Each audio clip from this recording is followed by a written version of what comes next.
The uh, shop of Garrett Vick is a fairly small shop within the larger district of Kirkwalliston. Actually, I think I'm saying, or sorry, Carrick Wartall is the name of the district, which translates just to Merchant's Quarter in the Vendel tongue. Um, the merchant quarter is very inspired by the Vendel, and so it is very different in appearance than the rest of Freeburg. Most of the rest of Freeburg is like full and half timbered houses, white plaster, but the Vendel district, the merchant's quarter, is very colorful. Every shop is painted a different color. Every home is painted a different color. So they kind of create a rainbow as you moved through the city streets and came to the home of the clockmaker. Um, Completely unsurprisingly, his home is filled with clocks of different sizes, from small desk versions to large wound grandfather clocks, um, and a number of hourglasses that just seem to be there more for like nostalgic purpose than anything else.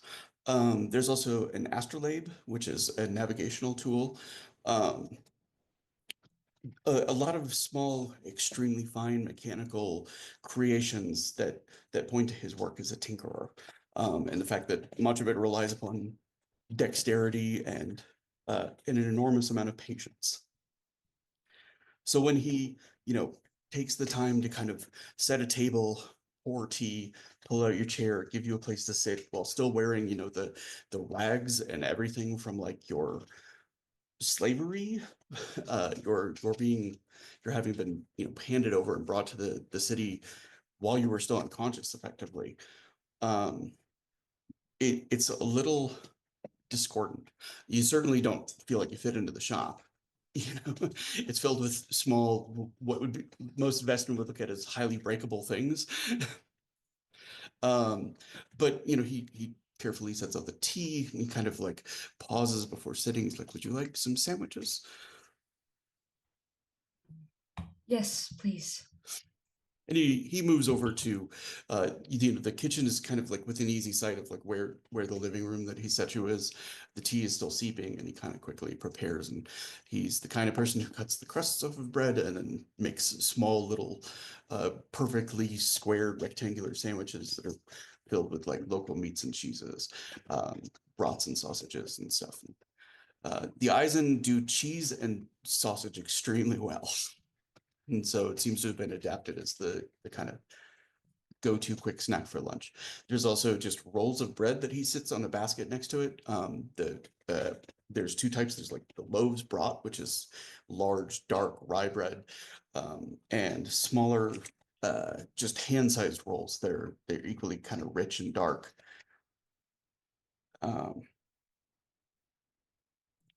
that are called Rutgen bread rolls. And he sets both down in front of you and then, sits down himself and takes his first sip of the tea. She eats quite a bit, given the fact that while she's been fed, she hasn't eaten well in years. Definitely not. It's uh and he kind of, he definitely like studies your face while you're eating. You know what I'm saying? Like you don't think he's intending to. It's just in the way of like a relative who sees two people years apart. You know what I'm saying? And is kind of mentally comparing them. Um, the memory of Ingvild is very much etched into his memory. And so he's looking at your face and sort of comparing it. Um, and he kind of catches himself doing it in like a reflection of a cabinet. And he's like, right, I'm sorry. He says it is almost extremely strange to you. Um, a little bit, a lot, um, but everything's a little strange. I have a gap of I don't know how long. That's just blank. So yeah, everything's strange right now. Says there are a number of doctors in the city. He says that might be willing to see you. I don't know if there's anything that can be done for your memory.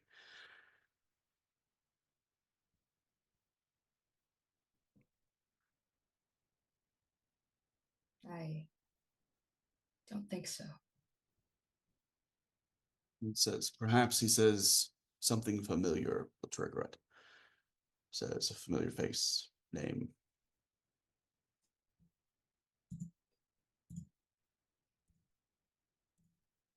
It would be my mom.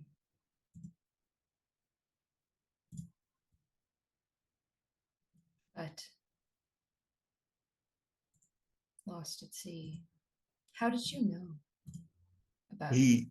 He kind of he holds up a finger and he like sets his teacup down and he gets up and um he says the Freiburg Gazette has been publishing, he says, for years. He says, I don't often, he says, make a purchase, he says, but the sinking of the Revenge, he says, was memorable.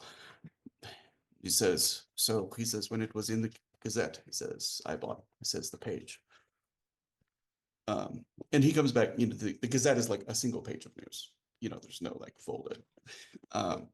It's also written in Eisen. But there's like a hand drawing of like the Revenge kind of like cracked in half and sinking into the ocean. It's clearly an artist's conception of what happened. um, and one with very little idea of how the Revenge actually looked. Um, he says, do you read the language? I can read it to you if you like. I picked a bit up, but I'm unsure how to read it.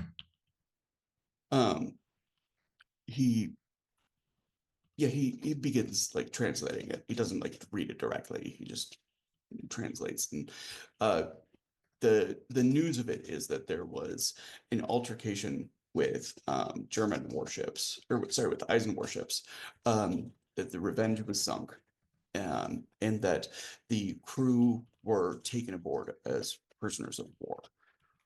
Um, he the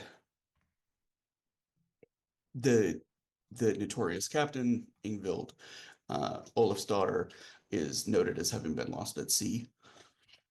Um, And that's kind of the extent of it. The other crew members are not mentioned by name. They didn't have the reputation to be known so much.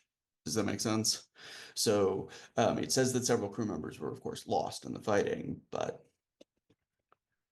there's a lot of it that's really surprising to you. One is it mentions your mother having been caught surprised in a storm, Yeah, that doesn't which sound right. is she's a storm caller. She's generally pretty aware when they're happening. Um, and beyond that, it's clearly the number of Eisen warships, which were likely mercenary in nature. Um, although the number that were there at just the right time to be able to have the advantage in numbers and positioning, cannons and stuff like that on Revenge cannot be chance.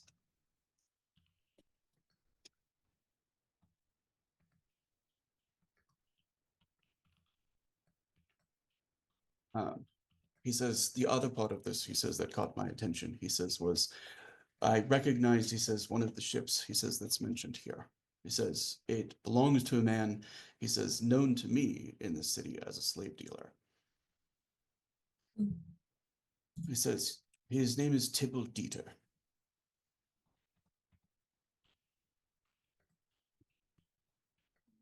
Tybalt, Tybalt Diedrich, sorry. Says he's been active, he says, for some time. He says he goes to the outskirts of the city, the the tent encampments, he says, of those hopeful to come into the city, he says, and who have nothing and no one to look after them. It says, to my understanding, he offers them work, he says, and then promptly puts them up for sale. He says, where they go to, says where they are bound to, do not know. He says, slavery here within the city has almost no practical purpose. He says, because wages are so low for most jobs, he says that it would literally be much more of an endeavor, he says, to purchase a person, he says, than to simply find someone desperate for work on the outside of the city and pay them just enough to survive. He says those who are looking for slaves are usually sending them to the Crescent Lands. She's quiet for a period of time, kind of lost in her head.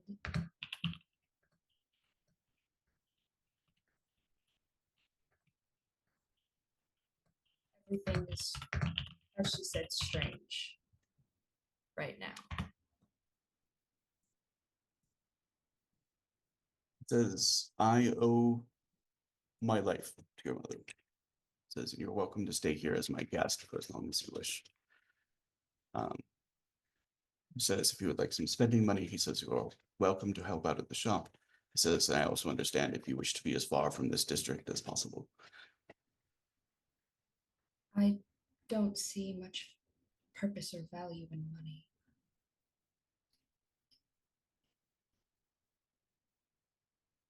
I'd like to be remembered. I'd like you to remember my mom. Remember her name. I will. He says, he kind of gestures to the little, folding pre-written set. He says, would you like to keep this? I would. Um, he kind of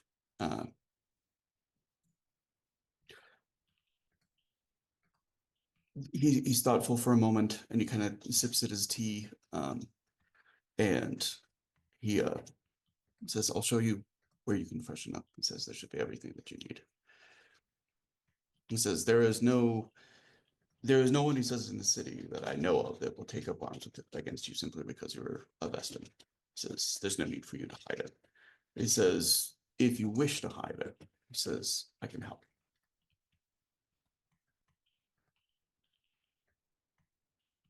I need to access to my rooms. He says, so hiding it, well, he says, there are those in the city, he says, who practice what you do. He says, but are Vendel.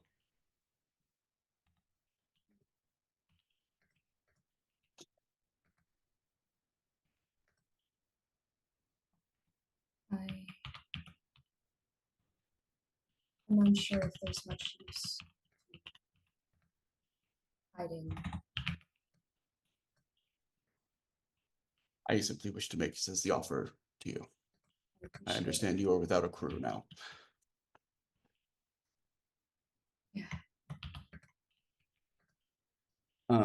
If you could do me one favor in this, he says, your freedom. He says, if you would not mention it to anyone, says the circumstances of it, says you can claim you escaped, overpowered me. It's very believable. He kind of gestures to himself.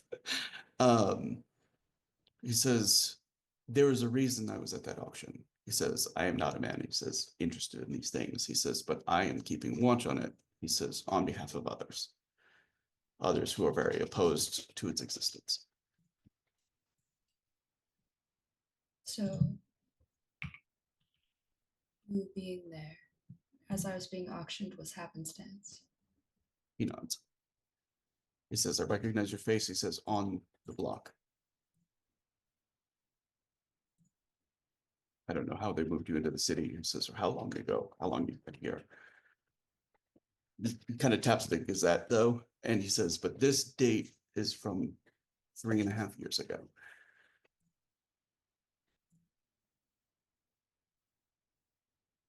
So, so if I was there, has it really been that long?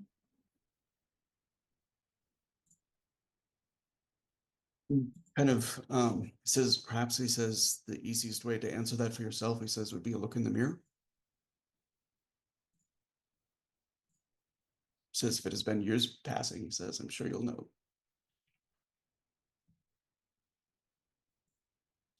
just gonna go look in the mirror. All right. Something she hasn't done in a while. No, and indeed, she was how old when she first climbed the mountain? 16. She's 20 now.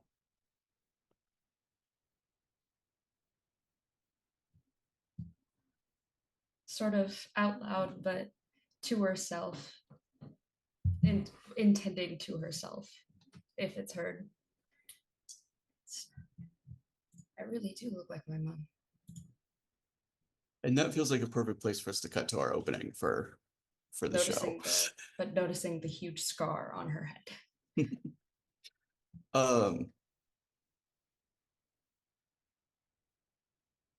All right, well, thank you everyone, and welcome to the Shadow of the Wachtturm. This is a 7th first edition Let's Play set in a great lawless city of Freeburg. Our art is courtesy of Hero Forge, first edition 7th and Be Funky. Our producer is the wise, hilarious, and creative steward of Dirty 20 Gaming, Kevin, and our lore master for the series is the beautiful and benevolent Syndra. Before we get started, I wanted to give a content warning. While the spirit of 7th is swashbuckling adventure and shadowy intrigue, the story will deal with mature themes, including death, loss, suicide, and grief. Eisen, our setting, is recovering from a 30-year civil war over religious differences. It may get dark sometimes, and there's no shame in bowing out if it's not a place your head can go at the moment. So without further ado, I'm going to have our savvy swashbucklers introduce themselves, starting with Ruth.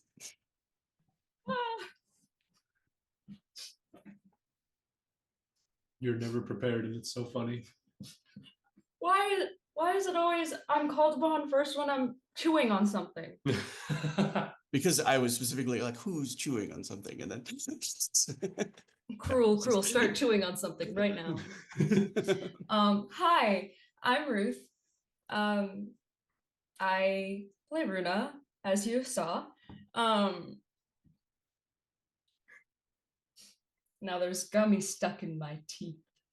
Everyone is out to get me. You can shut the fuck up. I love you. You can find me here also on Tuesdays when we come back as our fixer Exit, and Thursdays as Desrai, our barbarian paladin, hot, strong demon mommy, apparently. Whoa, sorry. Calling upon me when I was chewing really caught me off guard. Well, I'll give you the opportunity to turn it over that when you're done, you get to pick who's next. Sans. Yeah, of course. Hey y'all, my name is Sarah. You can find me over on Tangor Productions, working with the Scarred Adventurer on stuff and things that will be coming eventually.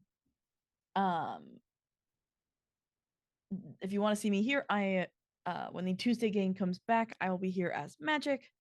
I am the DM for the Fool's Gold King's Pyrite campaign, and I am also here on Saturday for Thirsty Seas as Captain Big Al. Am I supposed to hot potato it? Over to Shadow. Well, hello, everybody. My name is Shadow, also known as the True Shadowmancer. I'm one of the founders of the Desperate Dice Rollers gaming channel, which is currently on hiatus due to my recent move and getting adapted to a new location. This evening, I will be playing Gerard Saint-Germain, a monty swordsman and escort to our currently missing Milady. And on Tuesday nights, I play Shane the Nomad. So I only have one person left that I can pass it over to. As I unmute the microphone. Brilliantly Hello. timed, everyone. Incredibly timed intro today. Hello, I'm Rory. Unfortunately, I don't appear on other games, but work schedules. Aside from playing Hans here tonight. Oh. Aside from playing our sweet soldier boy Hans here tonight, I'm hoping to finally get back into streaming, ideally starting next week. I'll have Tuesdays and Wednesdays, and I'll drop. Hey Siri, play Soldier Boy. No, not allowed, not during my intro. No, not you, Siri. Thank you. Drop a link to my Twitch channel. I'll be streaming music production, probably some Minecraft, maybe a little bit of Blender. Hoping to eventually get, can't see because I've got a background, but living back there is my DJ setup. So I'm hoping to finally get that set up soon for streaming as well. That's exciting. Aside from that, not a whole lot to announce. I haven't made any new music. I have no good ideas right now. I'll announce more when there's more cool stuff, I guess. All right. Well, in the ancient days of Numa, the great storyteller and philosopher, Sarah's the Wiser, once noted that an adventure can begin in only one of three ways: by death, by slur, or by letter. To begin without one of these enticements is folly, a tobacco best described as an indiscretion, a dalliance, an escapade. But fear not, we begin tonight properly girded with a letter, the most seductive of the three, and thus the most powerful. This particular letter is in the hands of one of the Freeburg Runners, which is a small organization that is employed by near everybody in the city to simply deliver messages. It's the largest employer of children in the city of Freeburg. Because it's one of the relatively safest occupations. The runner in question is quickly at the door of Rosa Nix's shop in the district of Flucifer. And he kind of bangs on it real hard and then simply slides it under the door. You recognize the same symbol on the letter as there was last time, the Tower of the Wachtturm with a person in its shadow. We are a week out from the last game. The players, the characters have had a full week of kind of what they're doing, because some of them are new arrivals to the city, some of them have their own agendas. So Rosa unfortunately cannot read herself. Nope. So who is she enlisting to read this for her?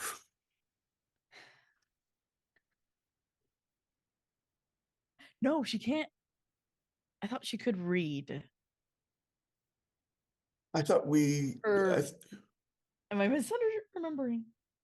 No, I think because Strega are traditionally illiterate. That is right. Vidachi, Yeah. And then I think she hadn't expanded on it with her education afterwards. Yeah. So at first she kind of tries to do it herself because she doesn't want to go over to the neighbors, but she might just be stuck going over to the neighbors. All right. So sheepishly kind of, Tug is of course not actually inside his shop. His shop is relatively small. There's a lot of just unusual looking knickknacks and whatnot that are visible through the window, but he's usually outside, yelling at everybody as they go by and whatnot.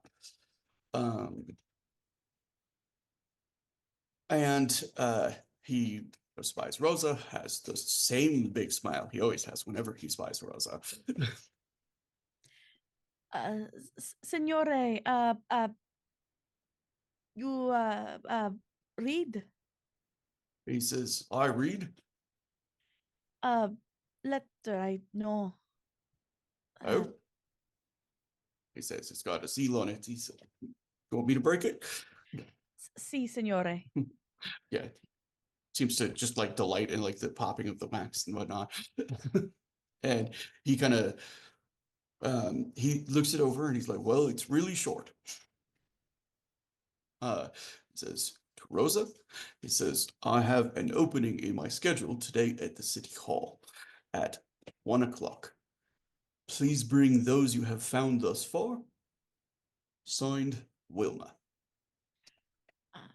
Grazie, signore. And she'll take back the letter. And He says, well, does that mean you're available for lunch? Uh, meetings. See? Oh, you need to get there early? Si, signore. He says, well, tomorrow. Many reading, signore. He says, all right. He says, well, don't go. He says, getting yourself underfitted. And he moves over to like one of the nearest carts where like they're selling pretzels, which are like the very large pretzels, Yeah. just like dripping with like butter and salt. You know what I'm saying? He's like, get some lunch for the lady, hands him a couple of cents and hands it Grazie, over to her. grazie. And she'll take it. Like, Not too proud to turn down a pretzel, right? no, it's if you're gonna pay for my meal, whatever. Like, and she takes it and goes back into her shop, grabs the other things that she needs, like the note she's been taking during the week, and kind of walks on to the meeting. All right. So she's been asked to bring those that she's found over the course of the week. Mhm. So what we're going to do is I'm going to let you pick who we're going to first, and they're going to tell you how they came to the attention of one Rosa Nix, what it was that they were up to that caught her eye.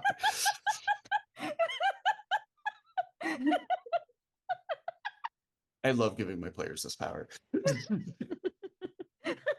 I literally wasn't gonna call on you. I was gonna call on Hans, and then you brought attention to yourself.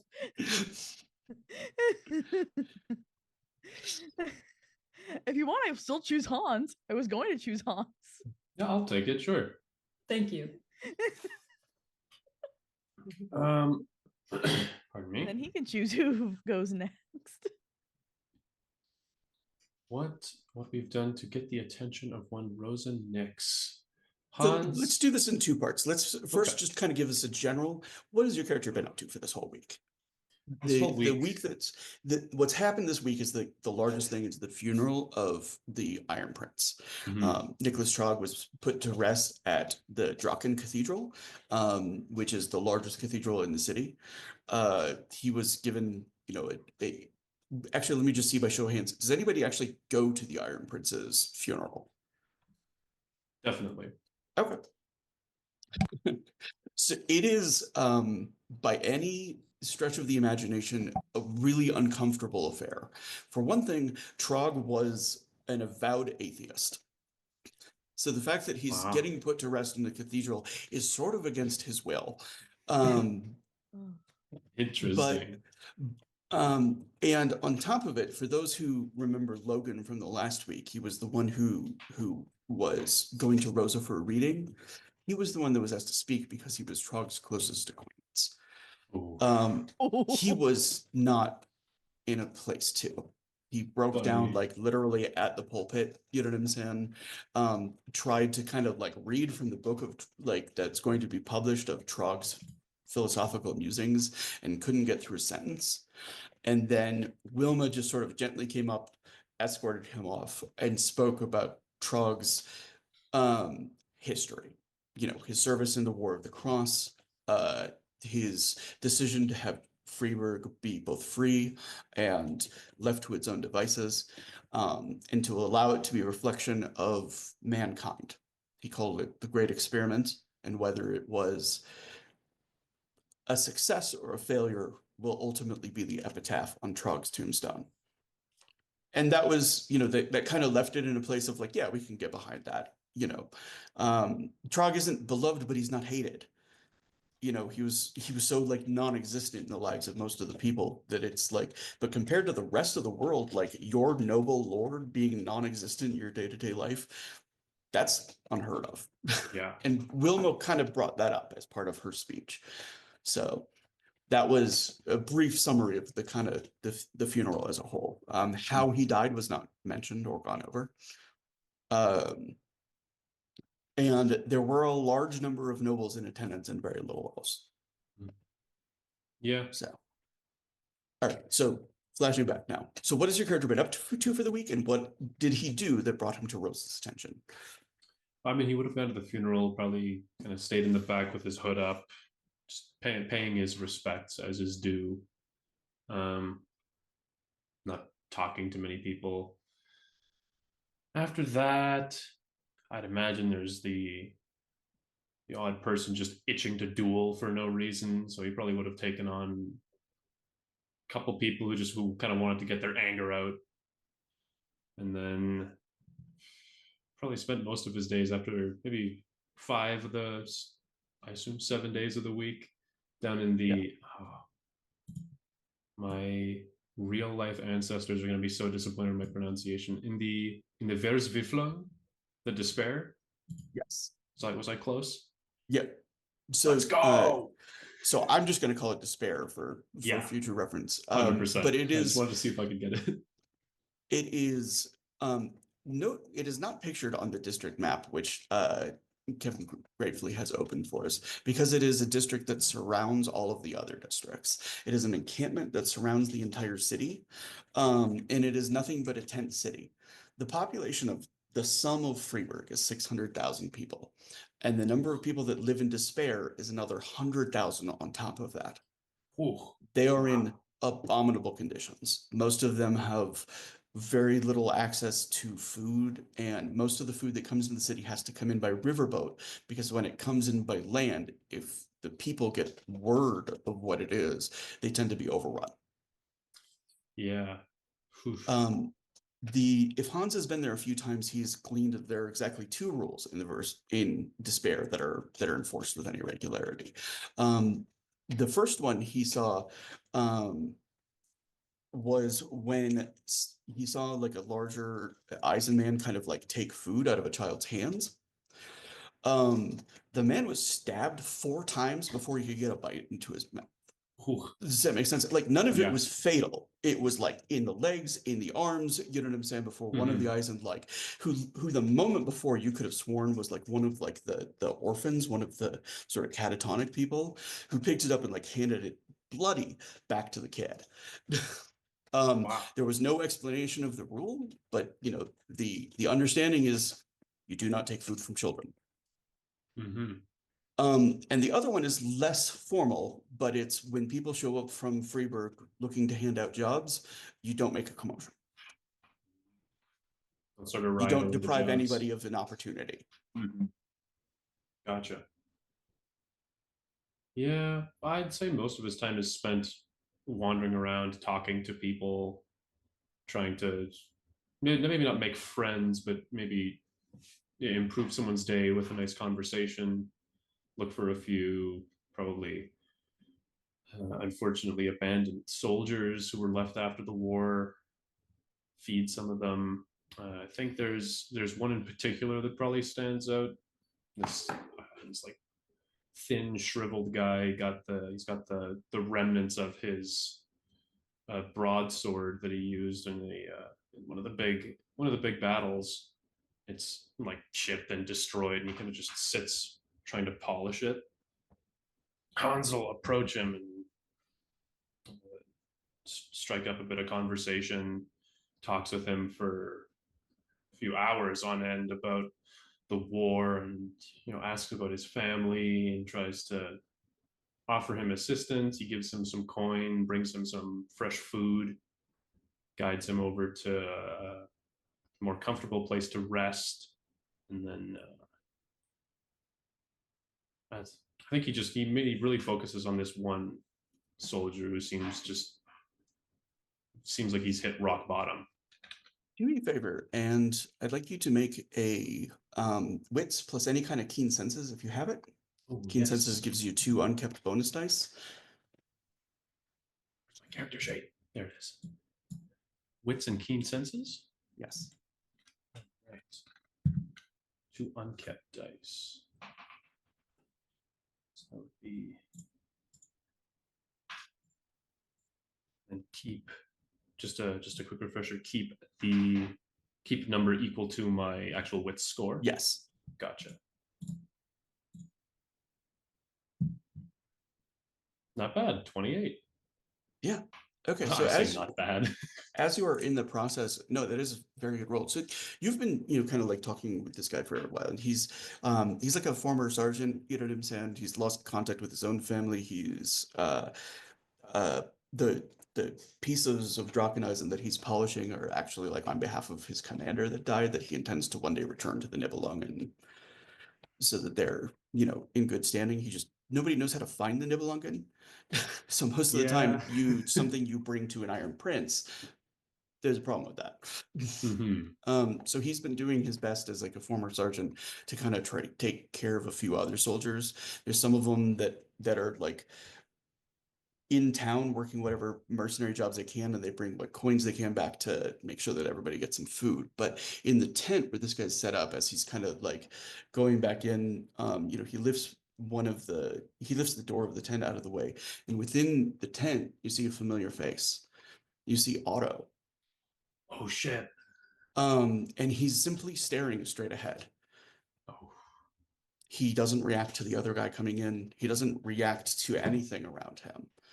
But you know his face. I mean, he was the last thing you saw before you died, as he like rushed over and tried to put his hands over your like chest to stop the bleeding. But he's here, and he appears to be one of the orphans, one of the Wassen. Oof. God. I figures that would have ended up like this, but still. Oh my God. Heavens above. Is there anything I can do for this man? I've seen many of the Vassen before, but if you need extra food for him or new clothing, bedding, anything I can provide to keep you Any and of those things would be helpful for all of us. just, of course, I can go out to track down some supplies for you guys here. Try and make So this a bit more comfortable at the very Let me least. cut back to Rosa now. So, like, what of the last week that's been described do you want her to have watched? What that you wanted her to have observed? So this empathy that he has for others is honestly what she would find most interesting. Okay. Would you like to do an Arcana on him at this point to kind of like learn more about him? Yep. Mm-hmm. Okay. So you're gonna roll your resolve in your Arcana. It's a target number 15. Okay, so I have 3 dice. How many keep? You're equal to your resolve. Okay. So keep 3. 15. Awesome. Hey! All right. So you are used to seeing two types of cards. You're either used to seeing upright or inverted cards. So what you are seeing with Hans is actually something that you had described to you about your own Arcana, which is that it is a full Arcana. Does that make sense? Which is a rarity, as it's usually reserved only for those who have like an enormous sort of heroic potential. Does that make sense? By being both flawed and great, they can achieve more than somebody who's just one or the other. He has it, and his card is strength. Okay. Yeah, she'll write that down in her own notes, which I actually had up at one point. It's also on our OBS. Yes.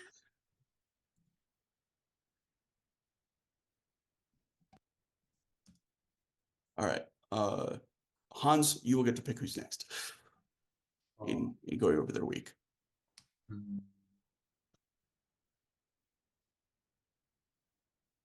I'll defy expectations. What has Gerard been up to? This should be very interesting. Tell us about your last week and tell us about what you think you might have. I'm actually going to leave it. I like the way that worked with Rosa getting to decide what she saw, what she witnessed. So let us know what trouble he's gotten up to over the course of the week. For the past week, Gerard has been searching for proper home to house Milady when she arrives, complete with everything that she'll need: furniture, servants, entertainment, food. but he also has another mission that he has to perform at the same time. And with this, he has been traveling to the various beer gardens and pubs, at first in the playground and then slowly moving out to the other districts, asking what Gerard thinks is very subtly about the comings and goings of one Herr Crush Rosen. But apparently, somewhere along the line, his words fell on ears that weren't happy with maybe the way he asked the question, or the fact that he was asking the questions about Herr Rosen. And a fight breaks out. I would like you to roll something for me before the fight, which is specifically that I would like you. Do you have the criminal knack? No, it is one that I am working on. Okay. That's absolutely fine. So I would like you to roll an unskilled wits, and because you are unskilled in it, your tens do not explode. Very well.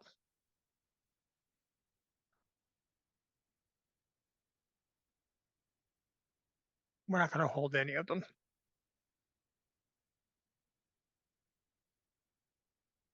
If you get something that comes up as you can just still use the rolling thing, and just if something comes up as a 10, we'll know that it's or okay, so it'd be a 10 and an 8. As you have a wits of 2 or 3? I have a wits of 3. Okay, so there'd be a 19. Okay. Um yeah, there's the city guard aren't much keen to talk about Rosen in a few of the places.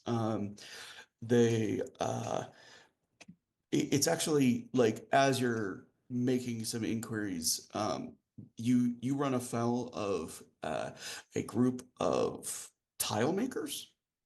They're they're not exactly like a armed heavily, you know what I'm saying, but what they do is they work for a company that is located in um the riverfront, the Flussifer. Um,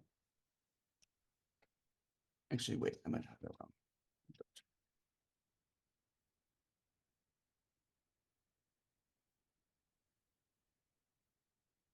No, I'm sorry. It's actually based in Feinhardt, in Feinerhardt.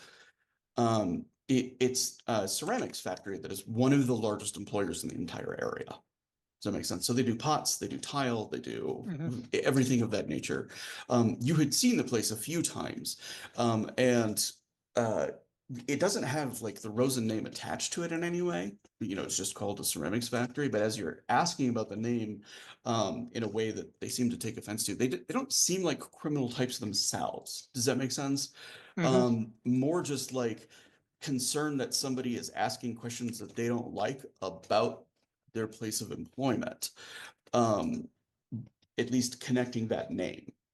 Does that make sense? Even though it's not connected to any way that you know of to that Right. particular company. And they are quickly ready to like bar fight over it.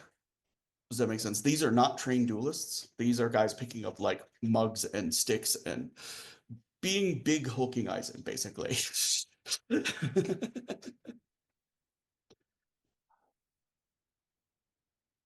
Gentlemen, I do not know what it is I have done to raise your ire as such, but if it is violence that you wish, I cannot help but give you what you wish. But first, I must ask, is this inner anger that you feel because your gentlemanhood is curled like a pig's tail and your wife is dissatisfied? um, And with that, he picks up a mug. yeah, and like one of the Eisen kind of like looks to another like, did you understand that? I didn't understand that. Like, not that they didn't understand the language, but you know, like what the implication was. These are very much uneducated, illiterate commoners who have been making, you know, pile for the past few years. And one of them just says, "We don't think you should drink here anymore." And he's like reaching to just pick you up. I will So sidestep the reach. you are a trained swordsman, and these are Mhm. like a equivalent of like a threat one brute squad. Like Right. I do not feel a need to roll this out because you Oh, no. could in the first round make like enough raises to probably kill all of them. What I am asking is to what degree are you looking to inflict harm on them? Like what state do you want to leave them in? Embarrassment. Okay.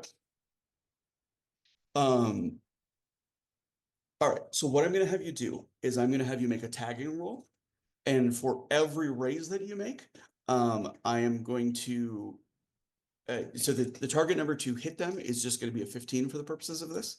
For every raise that you call and that you make, I will give you a reputation point. All right, so tagging roll would be my tagging dice. Your tagging dice plus your finesse, Plus my finesse. and you keep your finesse. Ah.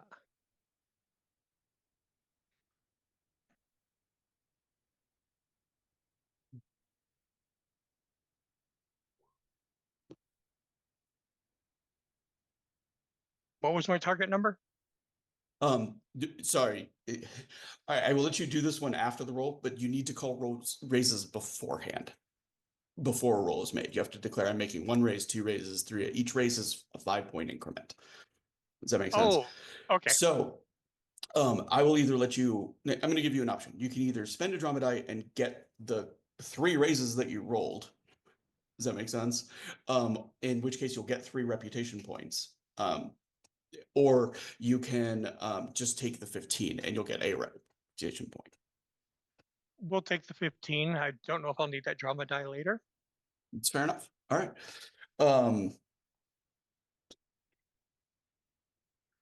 So the Velro style is all about flash. It's all about, cutting belts, opening clothes, cutting your, Zorro Z into people, stuff like that.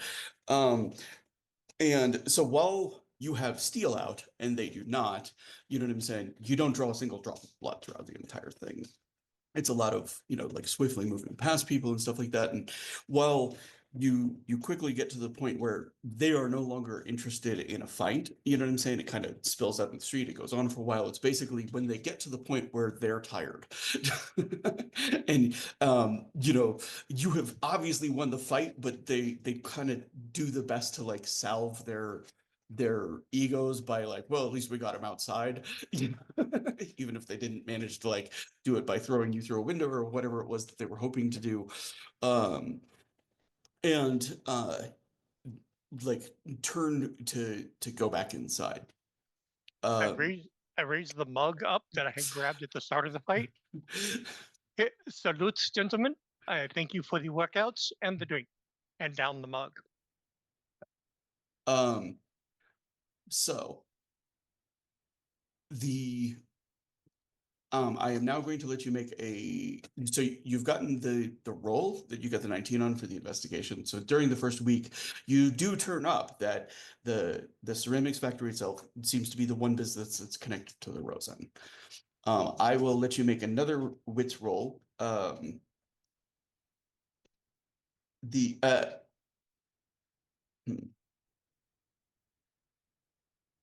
It's going to behoove you to avoid the men that you've just fought during the course of your investigation, who clearly work at this place. So, I will let you take your choice of finesse or wits, and in your investigation as to the approach that you would like to take. If it's just wits, it's going to be conversation and overhearing people, but there's a chance that you'll be spotted. And if it's finesse, it's going to be a matter of stealth. So it's going to be a little bit lower, but it's like a slightly higher target number because you're trying to avoid being seen by anybody. Right. But you will also have a different quality of information because it's them talking amongst themselves. Does that make sense? Yes, I'm going to go with finesse because I see this more as moving unseen but listening. Okay. So I'm going to set that as a target number of 15 to just manage to accomplish it without being seen or overheard. And for every raise you make, I'm going to give you an additional like question. And I got to call the raises first. Yes.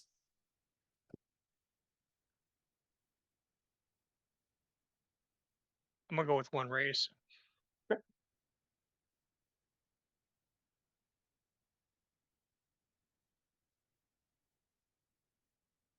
Didn't get any, it looks like. You said 15 was the target number? Yeah, and your tens don't explode, but you'll keep 3 dice. So Oh. 10 plus 7 plus 8, and you're shooting for a target number 20, right? Because you called for a raise. Yes. So yeah, that hits it. Okay. So you'll get an additional question. The ceramics factory itself is the largest single operation in this entire district, the largest single employer. It's also chiefly the largest employer of unskilled labor, which is a big deal in a city that's desperate for providing jobs to the many people that are on the outside. Does that make sense? Mm-hmm. There's easily, we're talking in the range of 500 or 600 people employed at this place.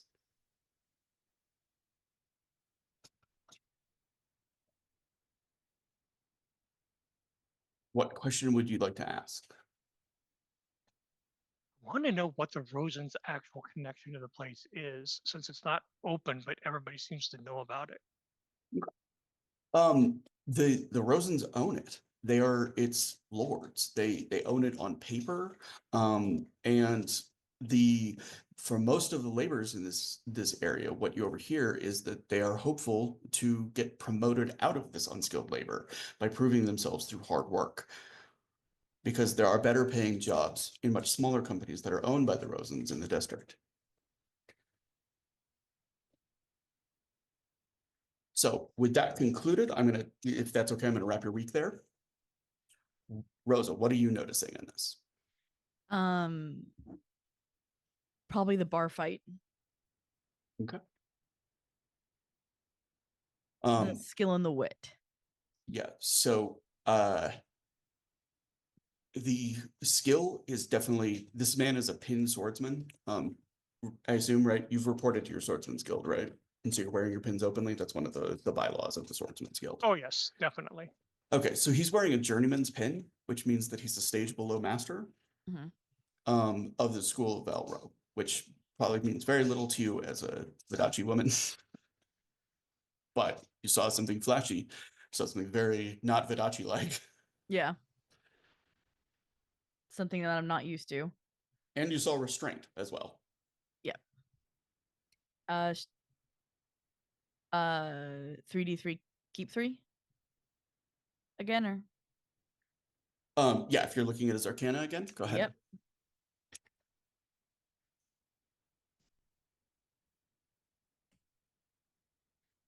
$22.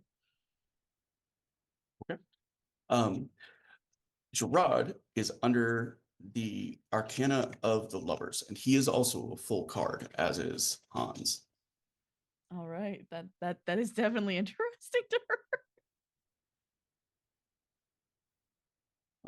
Which means, you know, a deeply passionate person who also is not very lucky when it comes to romance. All right, so we will hot potato over to Ruth. What has your first week in the city of Freiburg been about?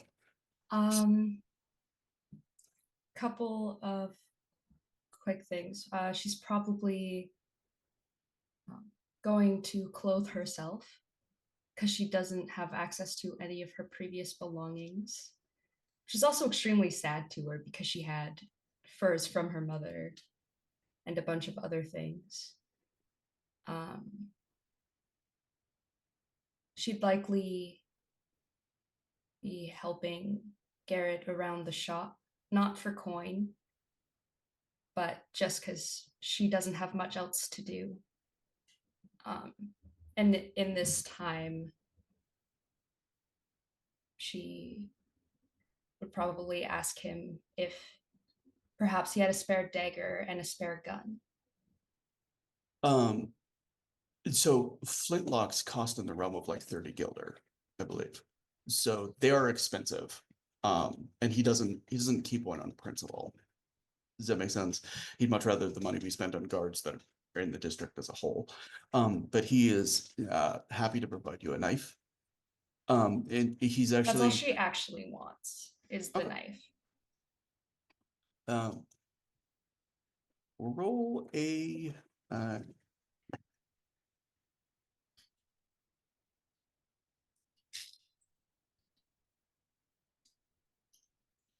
So scratch her asking for the gun. She's just asked if he has a knife. yeah. So the knife he has is a it's actually of Avalonian make. It's a marketplace. He went to the market and found the first like reasonably priced one that he could. The but it's not just like as simple as that. Like he actually goes with you, and there's a big. I don't do a Scottish accent well. It just sounds bad, but think big strapping blacksmith who actually works out of the Vendel merchant quarter, but is a known smith, and he kind of like, all right, let me see your hand, has you take it. He actually like sizes it and makes it, even though it's like a small knife.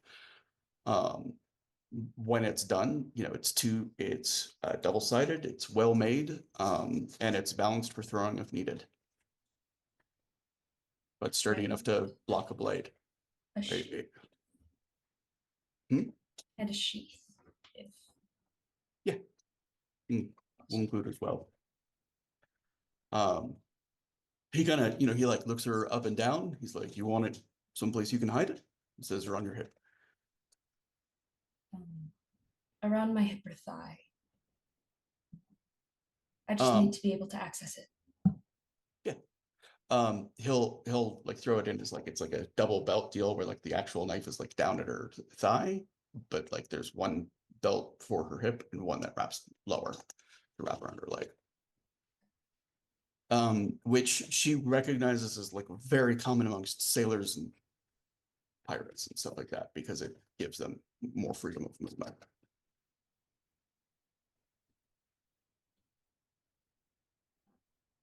Thank you. He kind of he takes a look at her. He can tell with a glance that she's like a little bit on like the underfed side, you know what I'm saying? And he says, no dig against Garrick. He's as honest as they come. He says, if you want, he says, some hard labor. He says, I can use a hand around the forge. I could do that. Yeah, so like and Garrett seems to have no problem with that. Like he's not like, how dare. She can help in 2 places. Um, She's not doing it for money. Well, he will insist. He's like, if you don't want money, he says, I'm fine with paying you in something else. He says, but you got to tell me what it is.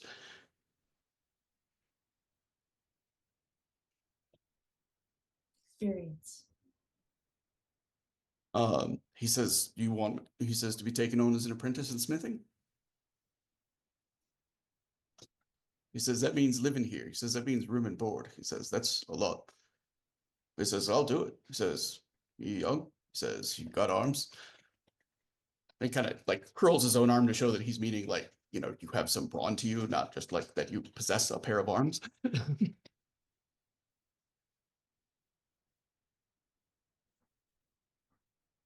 She kind of is quiet for a moment because she's like, I do have a place. He says, you But- said you wanted to be paid in experience. If you want to be an apprentice, he says, the offer's open. He says, if you Can I just make want to that help decision out, at a later date? you can. He says, we'll see how we get along. He says, Cormac, and he kind of offers his hand. She shakes it. All right, pick up that bag of iron ore.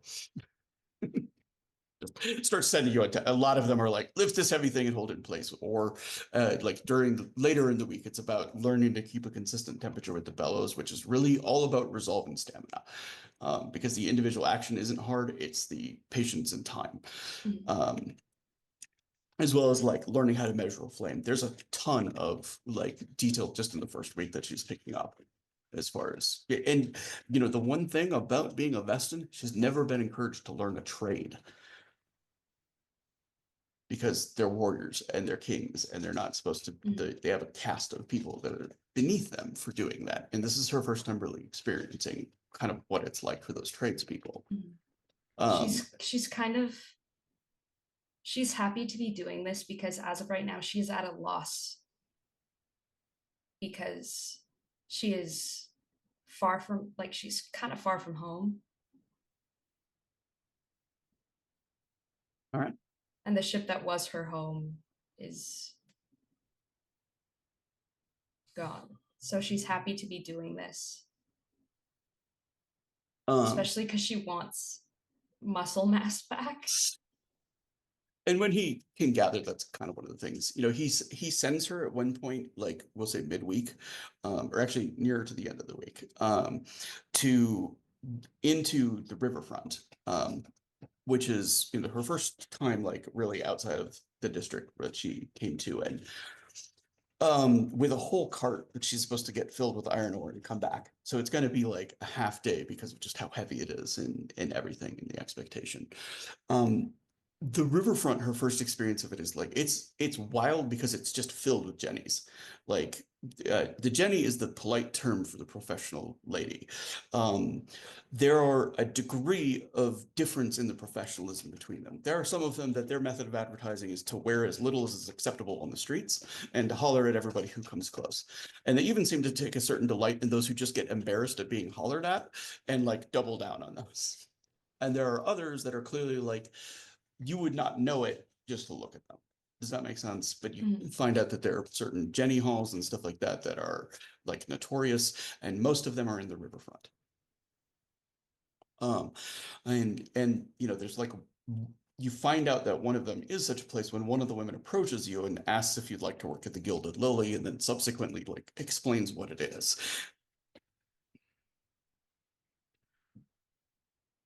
I'm all right, thank you. You definitely bring in some unusual customers. She says you have a unique look to you and you're pretty. Thank you.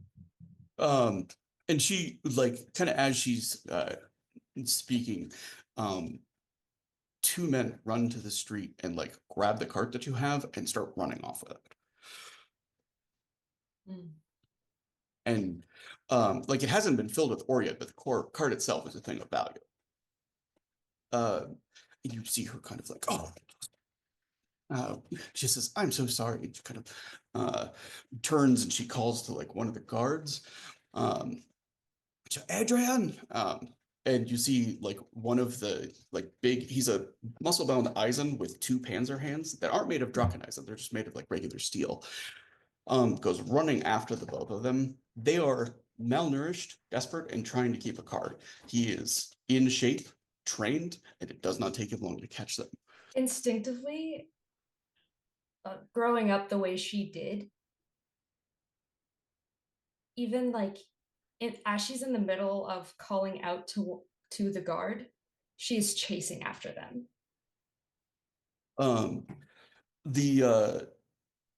Yeah, he just sort of like vaults over the cart, you know what I'm saying? And you see his first hit like breaks ribs on one of them. Like you see him, like he just goes a full like 5 feet and drops groaning, and you could hear the crunch of bone, you know what I'm saying? The other one he hits in the head, and you see skull split. Like you see flesh, you know, break from like the punch because it's a full steel hand with spikes on it, and it breaks bone underneath. And you see like chips fly off, and like when he drops to the ground, you see a man who will be dead within half an hour at most. And Adrian just sort of like spits and turns to walk away. Like she's kind of just stopped there, like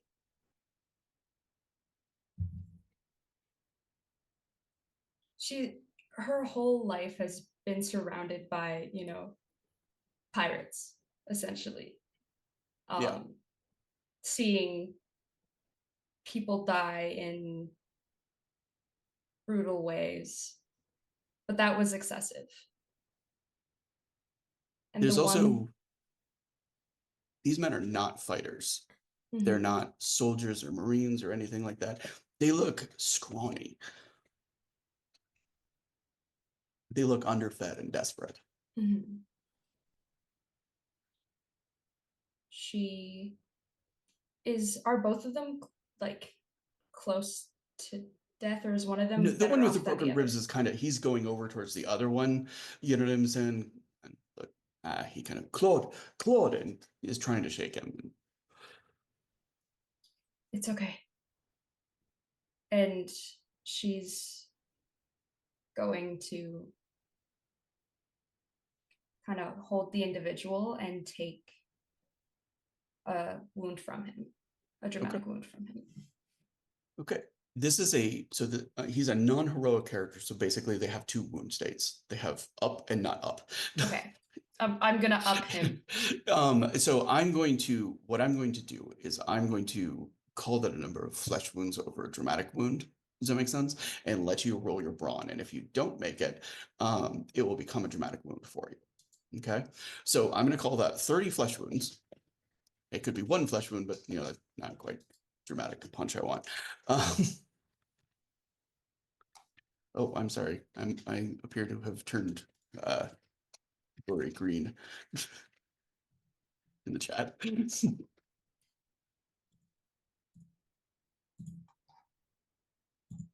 have contacted warnings and violence. Mhm. So you're just rolling your flat brawn. Sorry, I'm just trying to see if I don't have anything that helps this.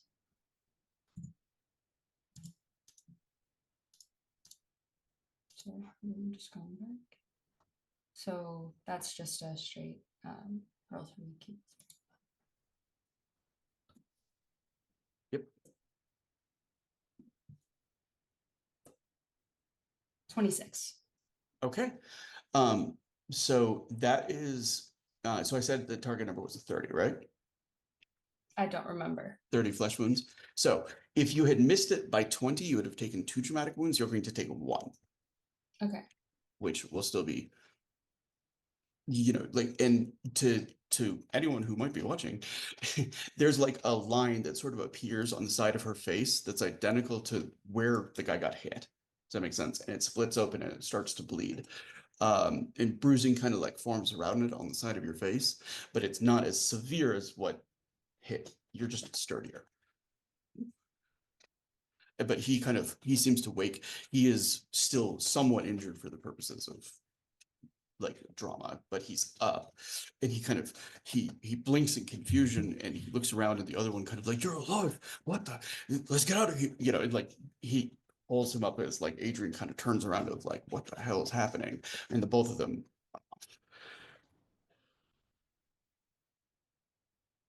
And as they run off, just kind of, all right, they thought nothing of it. I'm going back to my task. Yeah, Adrian makes like the sign of the Vaticine and backs away. They fucked with the wrong bitch's cart. Yeah, and you get your ore, go back to work, spend some more time with the Smiths, and so that brings us back to Comes Rosa. back with a dramatic wound. Yeah, and Cormac looks at it and is like, "You'll have to explain that later." But so Rosa sees this. Yes. And again, she's gonna, because this just,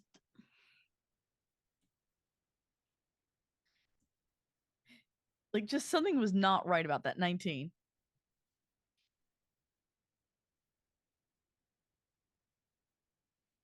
Okay. That was She is amazing. also a full card and under the Hierophant. She's gonna have to explain that wound twice. to her employer and to the person who gave her housing. Uh, yeah, and there are explanations to both. Is she telling them the truth, or is she just telling them she?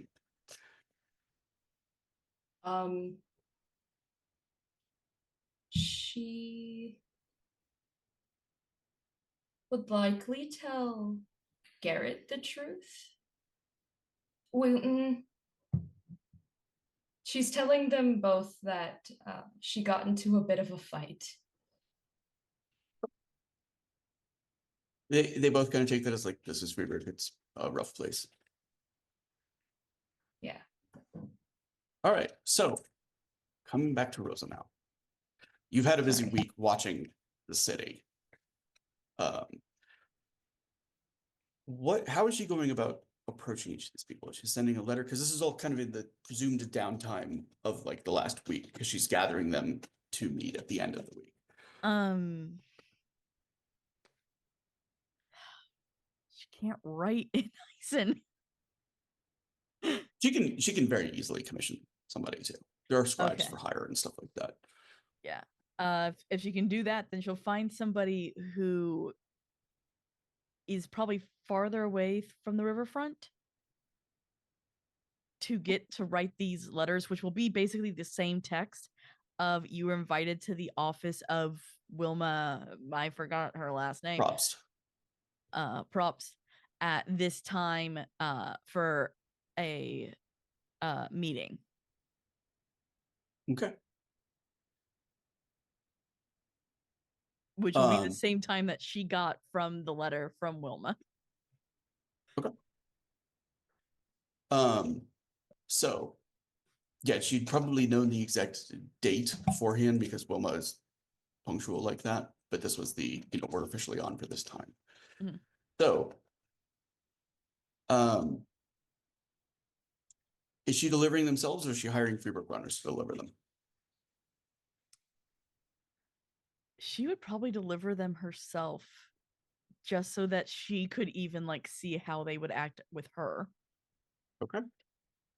Then we're just gonna do a quick series of vignettes of her handing off the letter. I've kind of a fun thing. Okay. So I believe Hans and Gerard are both still in inns. Gerard at the House of Stone. Hans, I will actually leave it to you. You I got a there are many places. How poor a district is he willing to stay in? I don't know. I feel like he's partially drawn to. I mean, if there's places of lodging somewhere in the Drucken Nest, he's probably partially drawn to there, but also is kind of like maybe a bit hesitant to go back to somewhere where he could get recognized. Okay. Maybe just somewhere decent in the Fine Hearth. Okay. I actually love so there is an old woman that while you're in the Draken Eyes and you know like carried something for her, right? And she's like, I don't know who you are, and I know everybody in this area. She's like, I would have remembered those shoulders. Very grandma. And she and when she kind of like finds out that you're new and that you're staying at the inn, she's like, that overpriced. No, you are staying at one of my homes. And that is how you came to be introduced to Gertrude Eisel, who owns 15 homes in the area and rents them out at very reasonable rates. Wow. All told, it's still reasonable rates for this area. So, like there's some work that you're having to do to like make rent and stuff like that. Yeah. She's a busybody. She is very keen to introduce you to every young, attractive Eisen woman staying in another one of her rental homes. And is kind of helping you make your rent and stuff like that by giving you like little small tasks of like, well, why don't you go and pick up Elsa's, groceries for her? She's a very young lady. She's eligible. I'm sure she'd appreciate it. He's probably like kind of putting up a bit of a like, oh yes, thank you. It's so lonely being new to the city. It's nice to meet new people. And then after a couple like maybe a couple of days of fetching groceries for these young women. He's like, I'm so tired today. I need a day to rest and maybe explore the city a bit more. I've been very sequestered often. Ah, I want to go outside and see more of the sights. Of course, if you want, I can have one of the young ladies cook something for you. Maybe that will help you recover. It's just- She just keeps going. So it's in this shadow of this that Rosa gets to show up. Okay. Rosa, go ahead and describe yourself. So Rosa is very, very clearly Vodachi in her dress. Which it's I just blanked on what my character looks like. um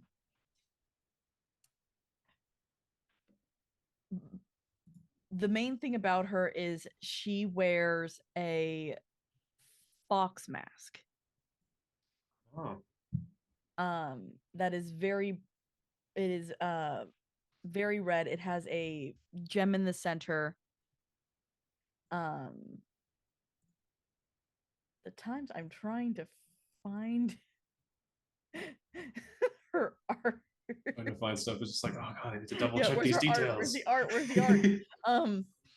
I will get the art out eventually for you guys to see. But she has darker hair, and she's on the smaller side. Okay. She almost looks like she could be like late teens, early 20s. Should I give a bit of a counter description? Yes, please. Sure, yeah. So Hans is probably stands about like 5'9", 5'10". He's not the tallest Ison that you would have seen around, but he makes up roughly with the broadness of his shoulders. He's this kind of very like almost like football player type of physique, very kind of dense looking fellow in the sense of musculature. He's got I assume when you show up, he has this large, kind of heavy, dark black brown trench coat. Thank you. Yeah. Large, like kind of earthy, dark trench coat. There's a couple metal spikes he's added on his own for flair. He pretty plain clothes aside from the boots. If you happen to take note of his boots, they're immaculately polished, regardless of if it's just rained or if he's just come from somewhere muddy.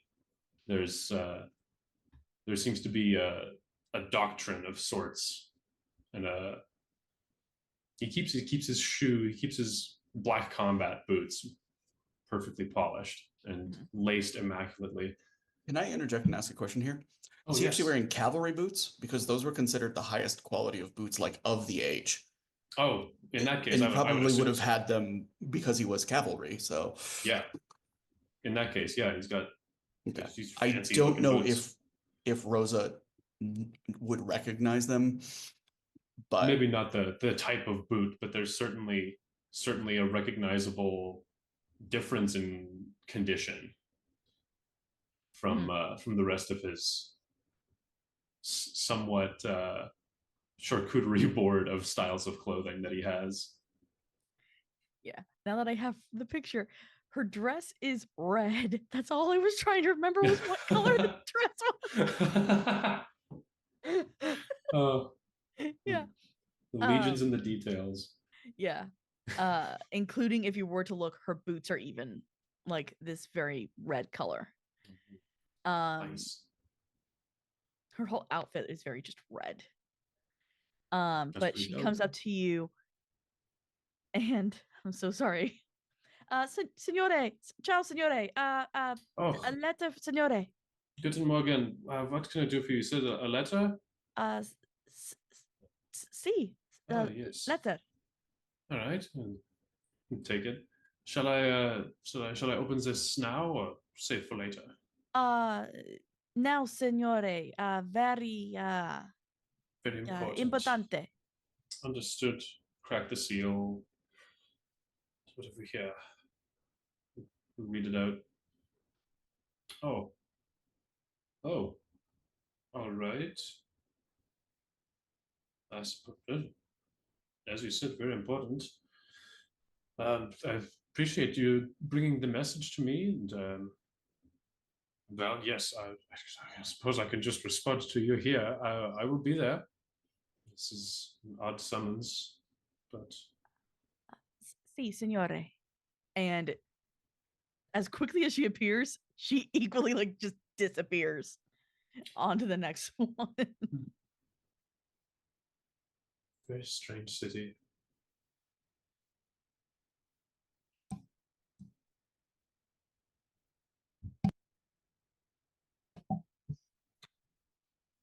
It's the next letter. Who do we get to describe next? All right. So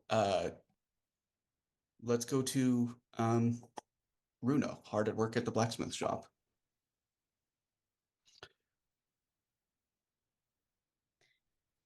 Am I doing the description first? Yes, go Yeah, ahead. just describe Okay. your character to everybody, since I don't think we've actually stopped and done that at any point. Yeah, I just sent like the full body Runa in the community chat, but she is blonde. She has her hair back quite nicely. She has sort of a corseted top that is black, red, and a tan color. She has black pants and black and white boots. I'd say her build, would it be reasonable to say she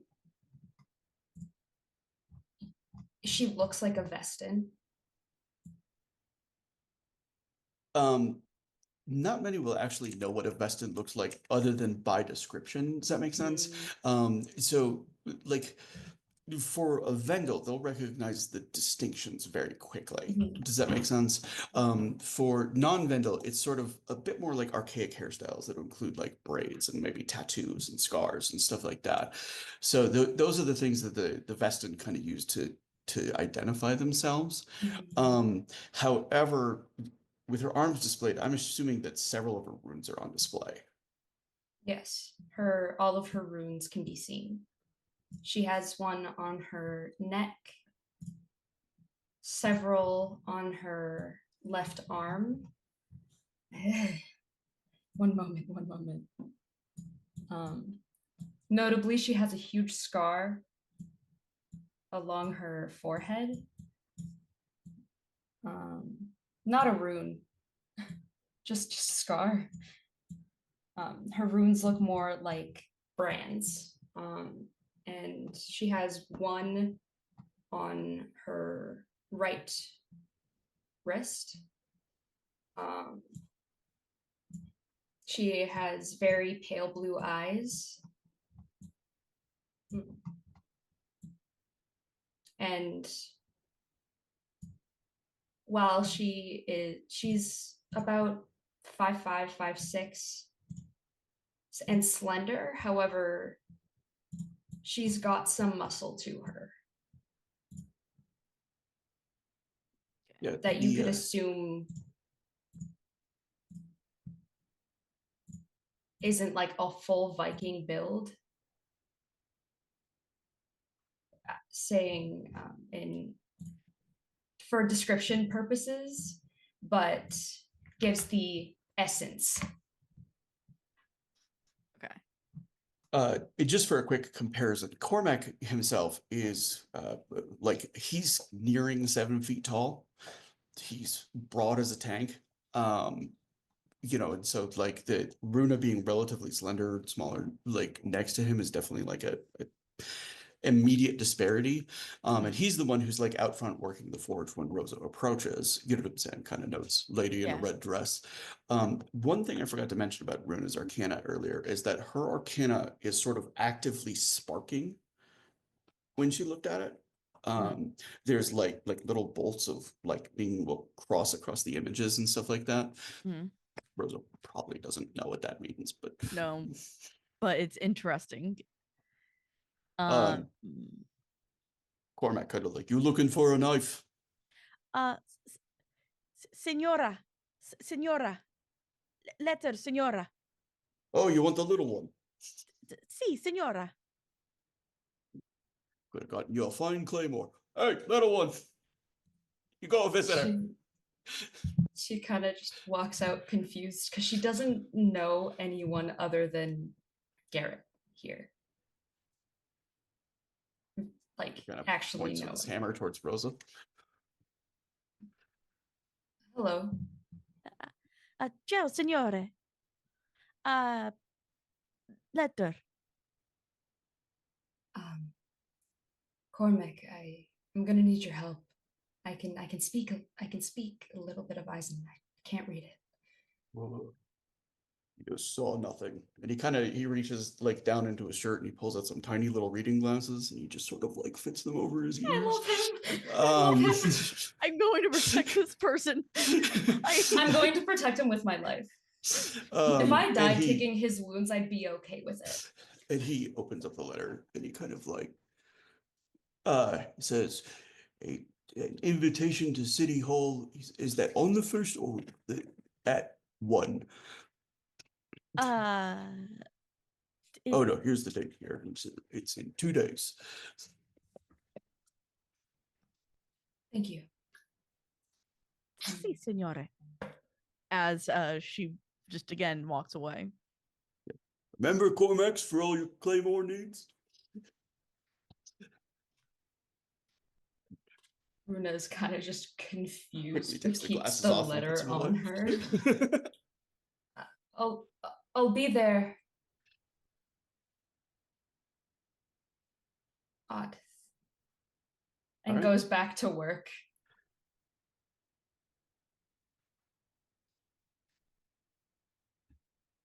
All right. So the last one would be Gerard. Where is she finding Gerard?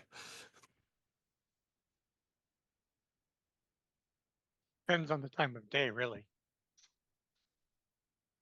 Which is going to be more interesting? Actually, no, better question. Which is going to be more predictable? If he's staying at the same place, if he's moving throughout the day, it's going to be hard to find somebody in the city. Most predictable would be the House of Stone in the evening. Okay. Oh, Rosa has not set foot into the House of Stone before. It is a literal house of stone that was large enough that it was like re-renovated. Stone is like not a common building material in Freiburg. Most of the places that are built in stone are in the central island and were built before the War of the Cross. Does that make sense? So this is one of the few on the outside, and it is it's presented as a house of stone next to 2 sort of like burned down buildings next to it. Does that make sense? And there's actually a story going on as you come in, which is Gerard has now heard this one twice, but it's the story of the Scotman and the willful boy. And it goes as a young man is fishing in they actually call the Southern Lake Eisen the Southern Puddle. He's fishing in it, and it's noted because it's built partially inside of the Schwarzenwalden. And there are, proper rituals and respects that are supposed to be shown before it. And the one of the key rules about fishing there, as the man explains, is that you don't fish after dark. But this young boy with his fishing pole, he insisted he needed to feed his family. His mother had warned him, it doesn't matter, come back before dark. Never fish in the Southern Puddle after dark. And in the late afternoon, he finally gets his first bite of the day. And the line begins to reel out and it tugs and he's caught in fight. He's continually pulling out this fish and then pulling it back. He's lost and engaged in this sort of combat with this unseen fish until the sky itself darkens. And then just as the sun goes down over the edge of the horizon, the Scotman bursts up and out of the water, the hook caught into his cheek. And he picks the boy up and he tells them that it's time to fillet him and have him for dinner. And that was the last time the boy was ever seen. He was locked in that combat with the fisherman until a week later, when another fisherman who'd arrived early in the morning cast his pole into the water and got a large something caught on it and pulled it up. And when he did, it was the head of the young boy, completely severed from the body. And the old innkeeper who's telling the story kind of concludes. He says, so the moral here is listen to your mother. And then he pours water over the fire and extinguishes it. The entire house of stone goes into darkness. People start to scream. He's like, now find your rooms. Gerard, you're not used to this. This is a nightly occurrence. People are terrified every night. Calmly drinks his mug.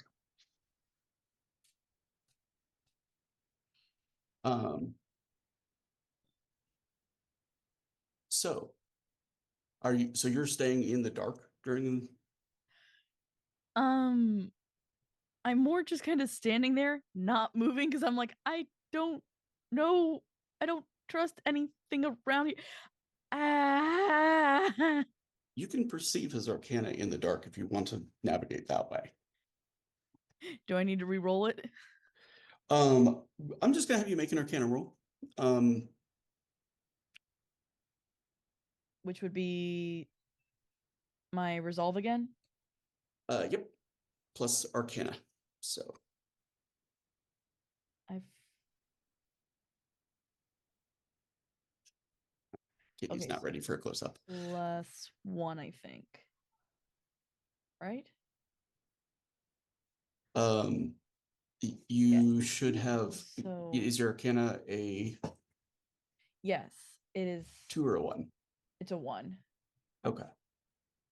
So yeah, it'll be So 1 it'd extra on kept be- die. Okay, so 4. Keep how many? Sorry, Kevin.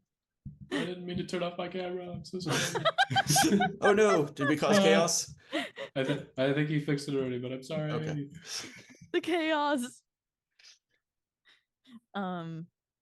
Keep how many die? Your resolve. Okay, so keep 3. And 43. Holy shit. Okay, so I'm gonna give you a little something here. So you can see where Gerard is. And that's not the hard part. He's got a very distinctive aura. What is surprising is you see, the arcana here and there, as well as just the sort of general silhouettes of the people that are making their way out. Some of them who have acquired a very new, very low tier, like swords with the innkeeper, because they're scared. Makes sense. But what surprises you is, I'm just giving this to you guys, you got a 43. There are about 24 men that are waiting around the edges of the inn. Does that make sense? They're in the common room. Mhm. That all have fairly intense relationships to each other. You see coin strands, you see sword strands, you see stave strands. And as you're kind of waiting, Gerard, you feel there's kind of like a fist that bounces on your table. And he says, this is a private meeting. He says, invitation only. Raise the mug up and to his room. Anybody who would like to try to stay may do so, but they have to make a stealth roll. And I will let you know up front that the target number is 25. How do I get out of this? You just walk out. Like, Yeah, okay. You can see Gerard's aura and follow him. Does Okay, that make good. Then sense? I'm just following Gerard. But like your Vidachi senses were just like, this is a clandestine meeting of something. This is not where I want to be. I'm gonna get out of here right now. Oh no.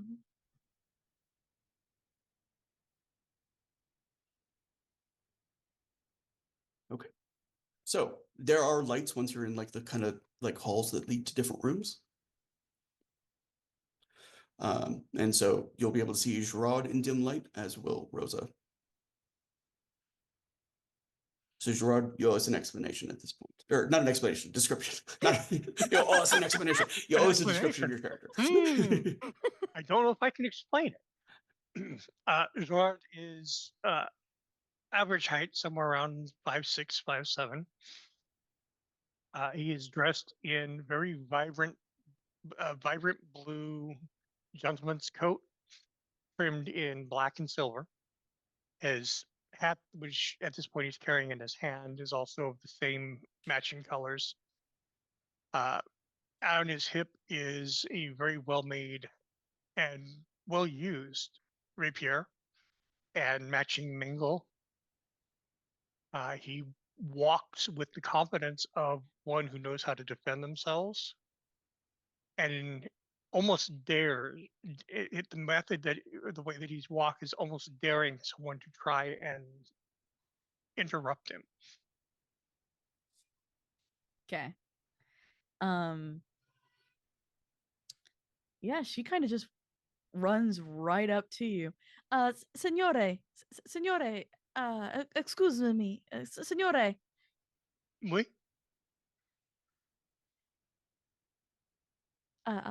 Sì, signore, io, mademoiselle. Oui, letter. takes the letter, opens it. What's the name in it again? Wilma Probst, props. which you may recognize from the funeral as the one who spoke with like much more self-control and conviction.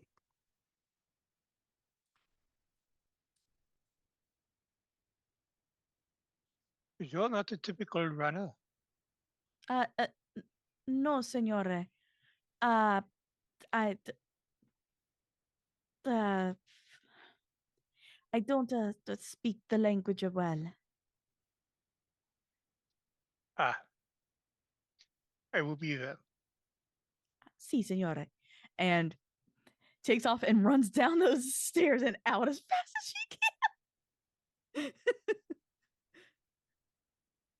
Is she a little unhinged by the ghost story herself? Oh, Or yeah, just no, by the group, the meeting of people It is afterwards? the group of like whatever is going to happen otherwise in there. She's like, nope, I am not interested. I do not need this type of mess today.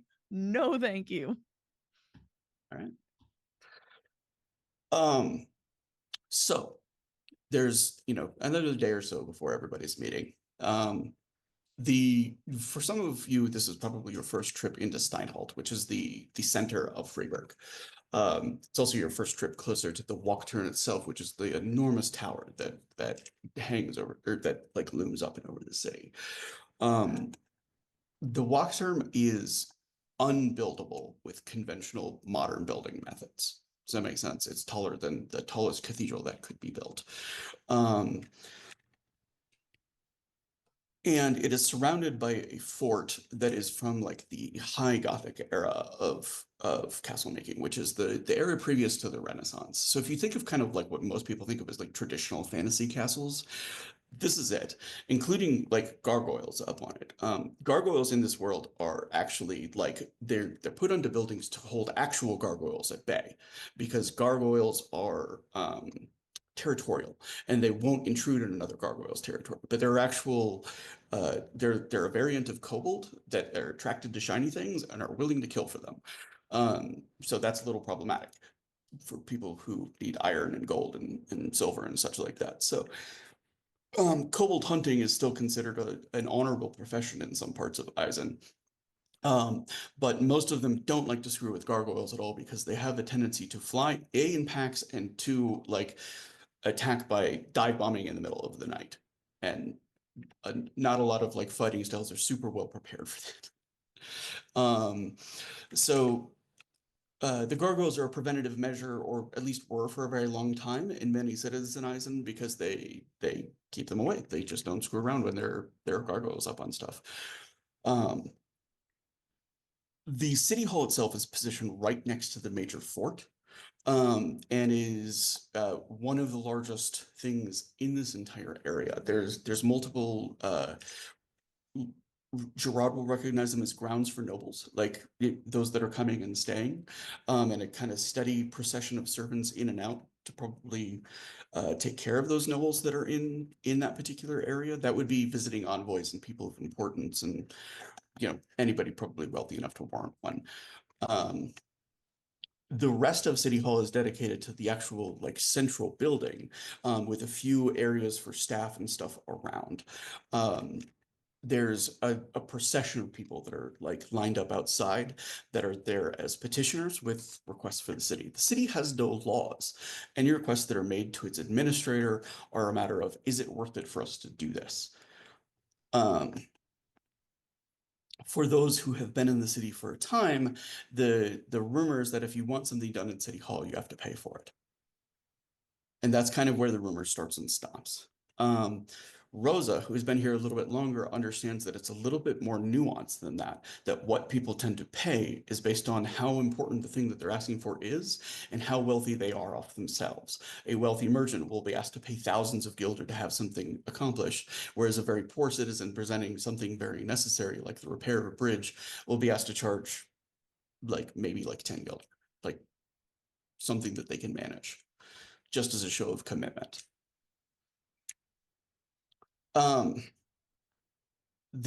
There is a the only people who can contend with actually there is no comparison to the Eisen when it comes to the proper butler, and there is one that is at weight for everybody with a letter, just inside of the city hall. Rosa has met him once before when she came on behalf of Wilma. He collects coats. He stiff-backed enough to make any soldier proud. He says, Lady Probst has reserved a room for a discussion of today's matters. If there is any refreshments that you require, I would be happy to arrange for them. Lunch will be provided. But if you have any specific requests, I'm happy to see if they are attainable. Before going in, Runa takes a couple minutes just looking at the tower. It's exactly the one that she saw in her vision. Yes, but it's There's- not cracking and splintering, and she takes a little bit longer just to make sure there's nothing. Yeah, there's nothing. There's no sign of it.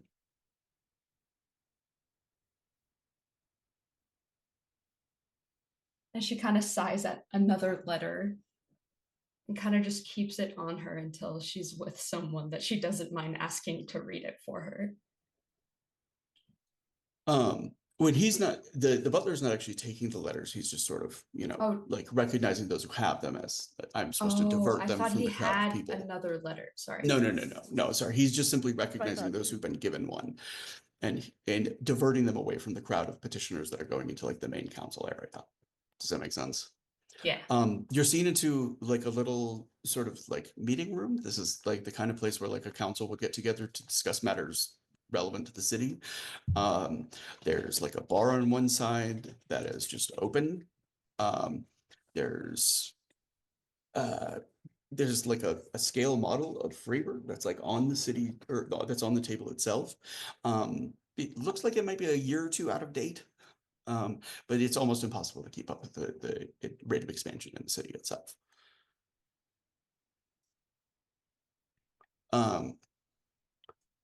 The butler returns after, the first after everybody's kind of seen in, and you all kind of get a chance to see each other. He's leading a cart that has paired lunch and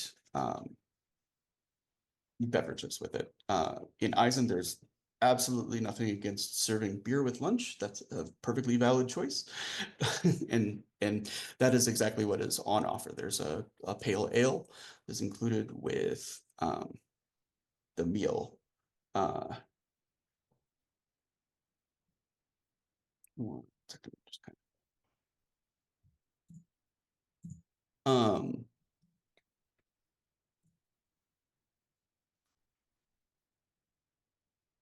What is being served for lunch is called rouladen. It's a veal that's like wrapped on itself with like pickles between the veal, and then it's fried like that, and then they cut it like sushi rolls. Whoa. I know.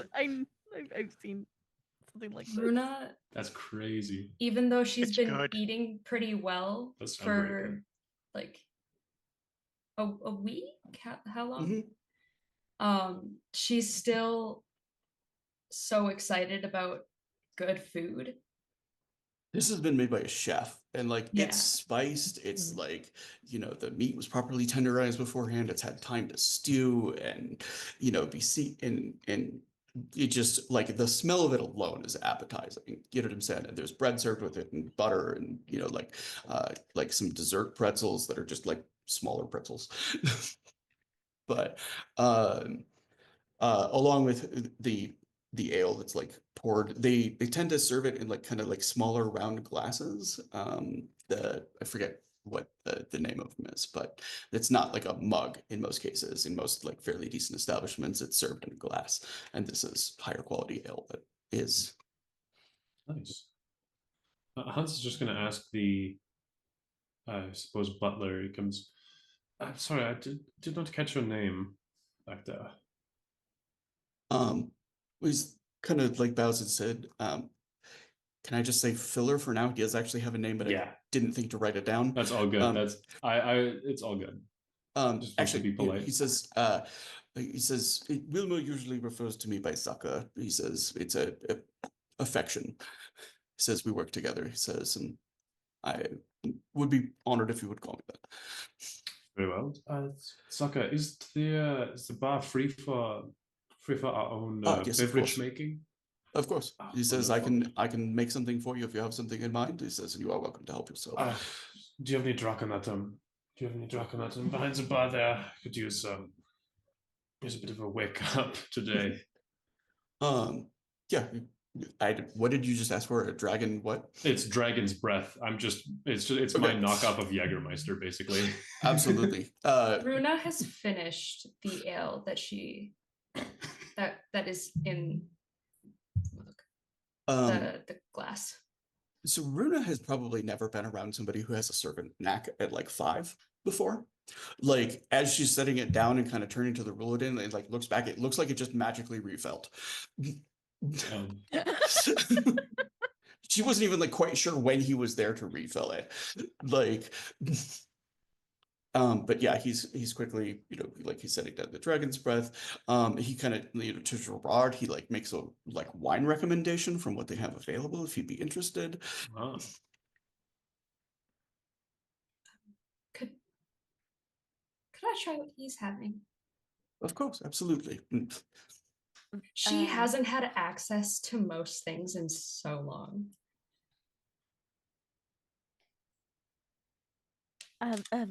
Vino? See? Yes, of course. He like describes the particular bouquet that you're having. It's like a white wine that's from southern Montaigne. The Vidachi are in general a little bit snobby about like Montaigne wines, but I imagine it's been a really long time since Rose has had any even decent wine, period. Yeah. So I'd imagine that what passes for ice and wine is basically ale in a wine barrel. There is actually a steady import of wines from Montaigne to Eisen. They have a bit of an affection for it.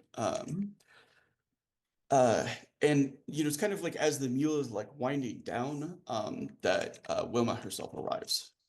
What would be what Runa is used to? Like what beverage?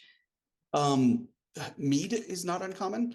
But honestly, for a lot of sailors, the thing that is like the most appreciated is chilled water. It's like clean and it's not like a delicacy, but like snow melt is highly prized. They have plenty of things to drink to keep them warm. And she they'll does happily also get into ask like mead for drinking contests like, and cold whatnot. water, Absolutely. but she is also enjoying the alcohol. Yeah, and like everybody who wants to have like multiple glasses in front of them can quickly be done. So this it's a spread, and there's like, and even then, it's not like what Gerard would think of as a feast from Montaigne. Does that make sense? What is measured as a feast in Montaigne is by how much food is wasted, and this is exactly the opposite. Like, there's a very filling meal for four people here. Does that make sense? But there's not so much that it'll be thrown away.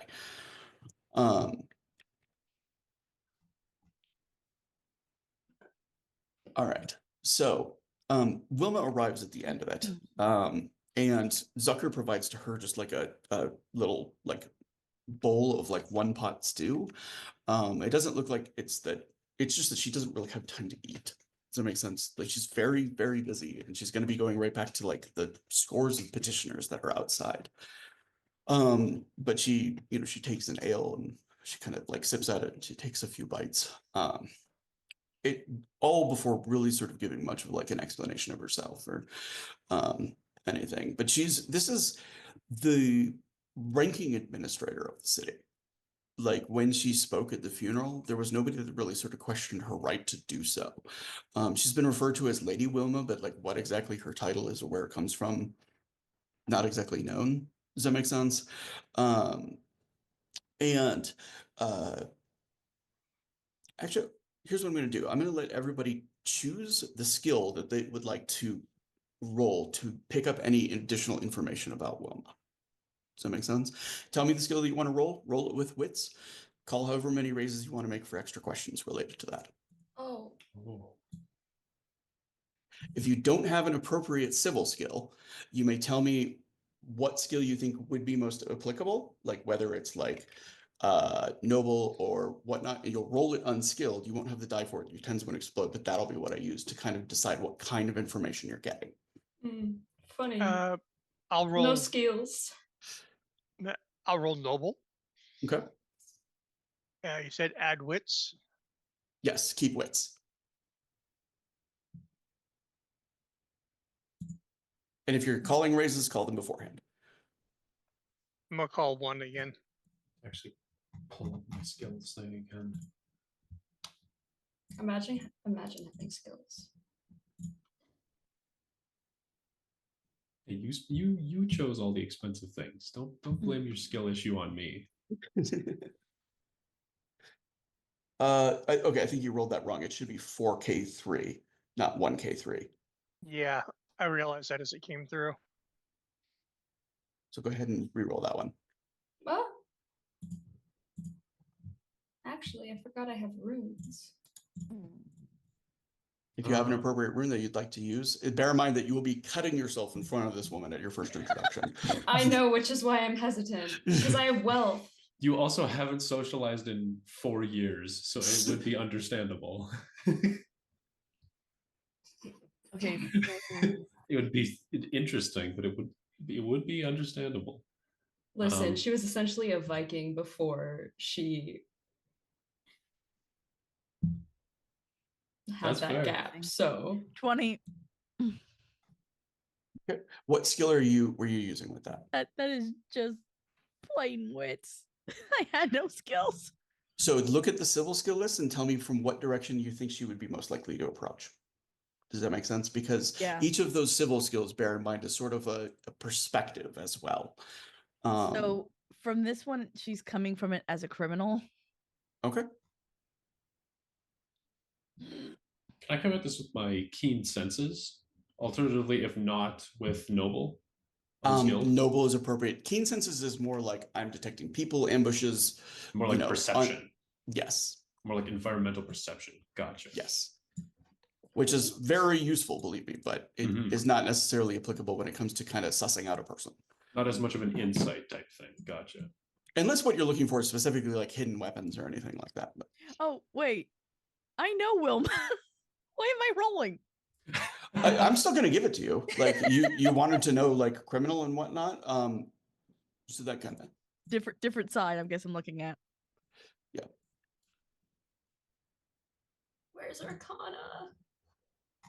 Because I think that's all I've got. Miscellaneous, right? What are you looking for? I'm looking for the Arcana things because I think I can use creative. On yours, under Lairdom, under runes, I have all of the runes that you have available to you. Yes, I have my runes. I just need. Aha. Because I actually can't use the rune because it's a question to the DM about the situation. Oh, you're talking about your actual Arcana of okay, Yes. yeah, yeah, and that's for like looking It's for like also a GM thing. I have nothing. okay, Update. that's- Got nothing. that's fine. I just go ahead and roll your wits then and decide what approach that you're taking. You can you can even do like strategist if you want or something to assess like their military ability. So I don't have that. Damn. I've got my runes okay. and my Arcana, and that's it.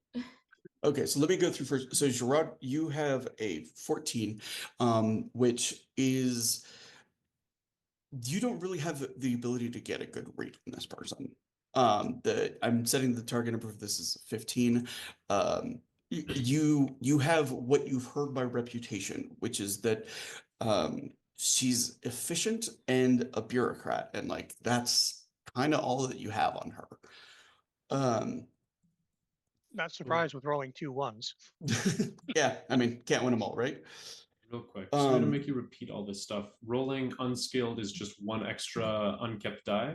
No, there's no extra unkept die, Oh, and no your tens extra. don't explode. Oh, okay. I got a 12. Okay. So yeah, Runa also is not really sussing anything. Sans, you're going to, from the criminal perspective, you know who Wilma is as a person. I'm going to give you, because you know her, 2 questions that you can ask about her. Okay.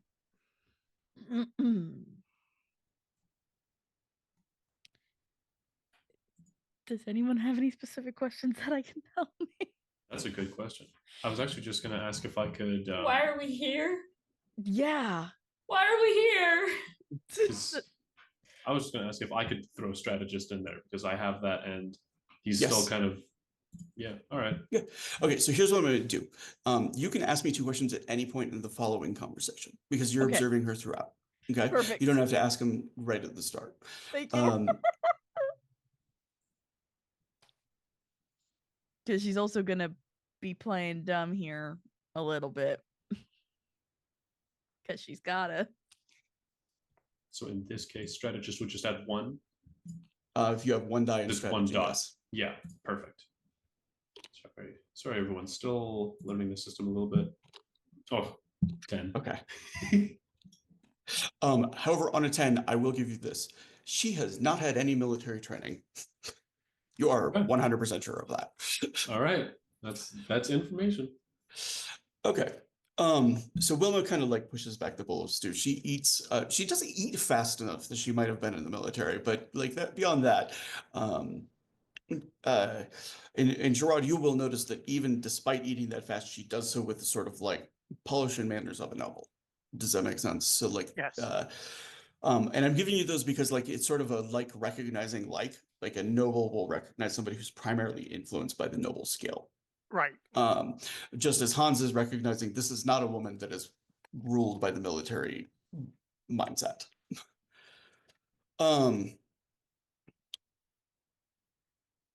Wilma kind of takes a moment to collect her thoughts.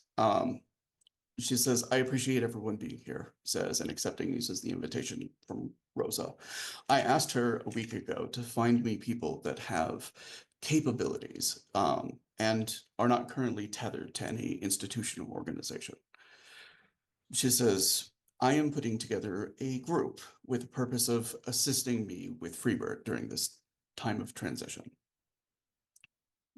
She says, there are going to be many tribulations ahead of us. I have seen Eisen in times of trouble before, and I know when there is trouble on the wind.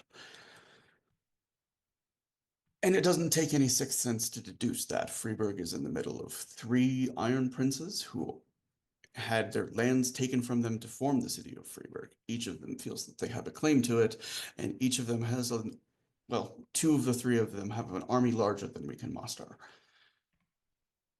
As she's I- saying this, Runa's eyes kind of just get wide, thinking about her vision, but she's like very in her head about it. Like just a slight widening. Yeah. Just a second. In Vidachi, Rosa is going to ask, these three all are fighters. I'm not that. How am I supposed to help? She kind of looks to Zucker, and Zucker begins to translate the Vidachi into Eisen for everybody that is there, and does so flawlessly as a translator. Wow. Nice. She says, the mere fact that you are from Vidachi is useful. She says, Scarabese and the law of the land there. She says, the very perspective of people who are behaving in a land where the real rule is what they can get away with. She says, there's value to that in circumstances like this. She says, as well, she says, I know that you have experiences that give you a wider and broader view of the world than many. Runa kind of pipes in very gently. A bit less of a fighter. She says, to be clear, she says, I am not necessarily looking for leg breakers. She says, it's nice to have people who will be capable of rushing to the defense of others. She says, that's going to be very important. Don't get me wrong. She says, but many of the things she says I'm going to ask to be looked into are going to require discretion, intelligence. She says, care.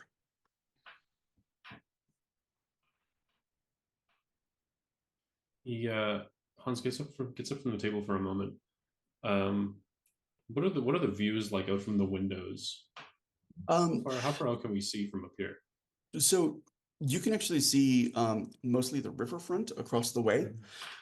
You don't have a direct view of the Wachtturm, as that's to the left. And then beyond the riverfront itself, you can see the district of Steinderweisen, which is the Philosopher's Stone. Steinderweisen is kind of a place where rich people go to have experiences. It's got wineries, it's got cigar shops, it's got some Jenny houses, but they're a little bit more reserved than the riverfront. And a lot of the wealthier but wealthier nobles choose to live over in that area. Okay. If I may be so bold as to inquire, what exactly is it that they are being recruited for? I know of the Iron Prince's recent passing. He kind of raises his glass and may he rest in peace. But if the rumors I've heard around are to be true, this is to become a bit of a contested territory. What aid can four of us provide in terms of protecting the city outside of the occasional removal of vagrants and This is, we have the city guard for the removing of vagrants. She says, what we don't have is those who are capable of doing a multitude of tasks full time. Sometimes there are things that happen, she says, that are brought to my attention by the city. She says that I will appreciate having people on hand to look into. Things that tickle my sense that there is more to be seen here than it first appears. She says, second, she says there's going to be the matter of wooing the various groups of power within the city itself. She says Logan is the duly appointed heir of Nucleus Drug. She says Logan Seeger. She says the son of another Iron Prince. Logan himself is disowned, and I genuinely don't believe that being disinherited as he is, that Seeger would make a claim on Freiburg, especially as he'd have to march through 2 provinces to do so. But that claim alone is going to be enough to cause problems with the Iron Princes that are close, and may prompt them into action. He says, what will help us with that is having those that are capable of responding to problems, creating inroads with various powerful groups within the city. She says, seeking alliances from groups that are already here. She says, the Knights of the Rosencross for the last few years have been the only thing keeping Versweflung, the tent city, from collapsing into utter anarchy. She says, they're not paid by the guard. She says, they do so purely out of their own morality. She says, and they are a group that I, for one, would like to have a much stronger connection to. She says, but I do not have the time or the resources to dedicate to furthering that alliance. She says, this is the exact kind of thing, she says, that I need a group for. She says, a group to serve as a council of sorts. She says, to make advice. She says, to give me an eye view of the city. She says that I can never get sitting in that chair up there. She says that means anticipating problems. That means solving problems sometimes. She says, you will have an introduction to the captain of the guard, Loring. She says, he is as honest and forthright a man as I have ever known. He truly wishes to make the city a better place, and he's also very, very busy trying to keep it from falling into absolute chaos. If I may, how have we been chosen? She says, I asked Rosa to look out for those with potential. She says, I'll let her tell you why she has picked you in particular. I trust her judgment. And with that, she actually pulls out her deck and starts to shuffle it through. And she pulls out and kind of I to look cool, the way that she would do it is she'd kind of throw them out so that they fall in front of you. And in front of Hans falls Strength. In front of Gerard, the lovers. And in front of Runa, Hierophant. Just a quick interjection. She's a Strega, so they don't have to touch the table if she doesn't want them to.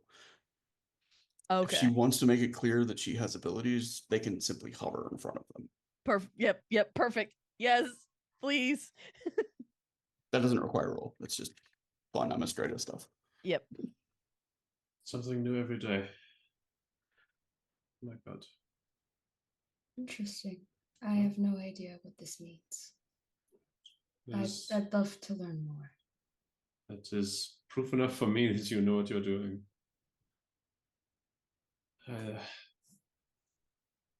Well, if it is work to be done, then I'm at your disposal.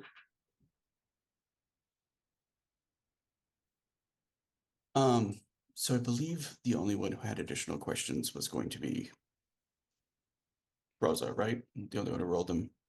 I believe so. Do you have any that you'd like to ask at this point? Again, it's in Vidachi because that's how she's playing this. No, I'm asking like questions for me based on your insight. Oh. For you, I could have used so much.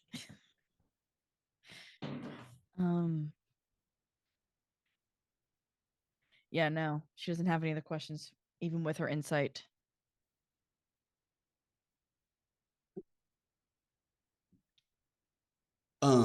She says this organization, she says for now, she says, let us refer to it as the Freeburg Council. She says, I am going to provide enough money to purchase a business here in the city. She says the profits of it will go to pay for your room and board. She says you will be free to administer it and see to its well-being, grow or develop it as you wish. She says, and the profits will be split amongst you in whatever method you choose. She says, but it should be adequate, she says, to provide for your room and board throughout your time here.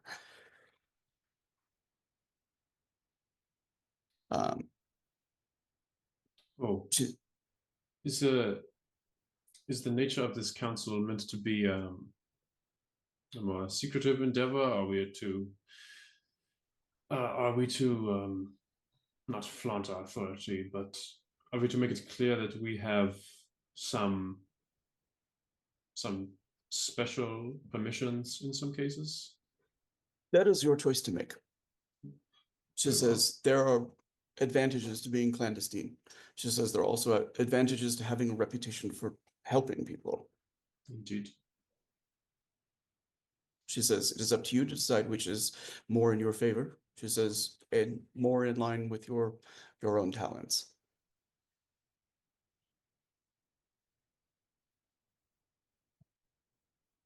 She says, what I will ask in return for this business, she says, and the stipends that it will provide, she says, is that for, well, let's just say for the foreseeable future, given how uncertain Freeburg's future is, she says that I will provide you with, I will provide you on occasion, she says, with things that I would like looked into. She says, you are free, however, to pursue your own inquiries if you feel it is in the best interests of Freeburg. She says, I invite you to do so. I have a limited perspective from my position, and I am keenly aware of that.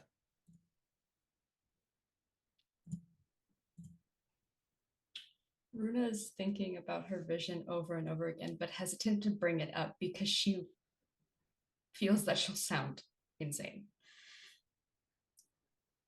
So she won't. She's not properly socialized, but knows that that is a crazy thing to say.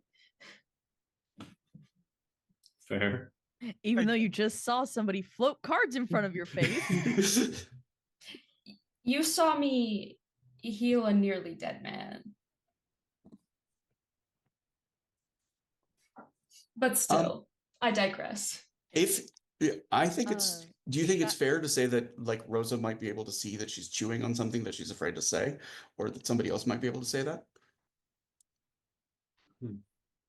Are you asking me? Yeah, I'm asking you if you think that like, do you think Runa is expressive enough that somebody, even if relatively new to, might get that there's like things that she's hesitant about saying?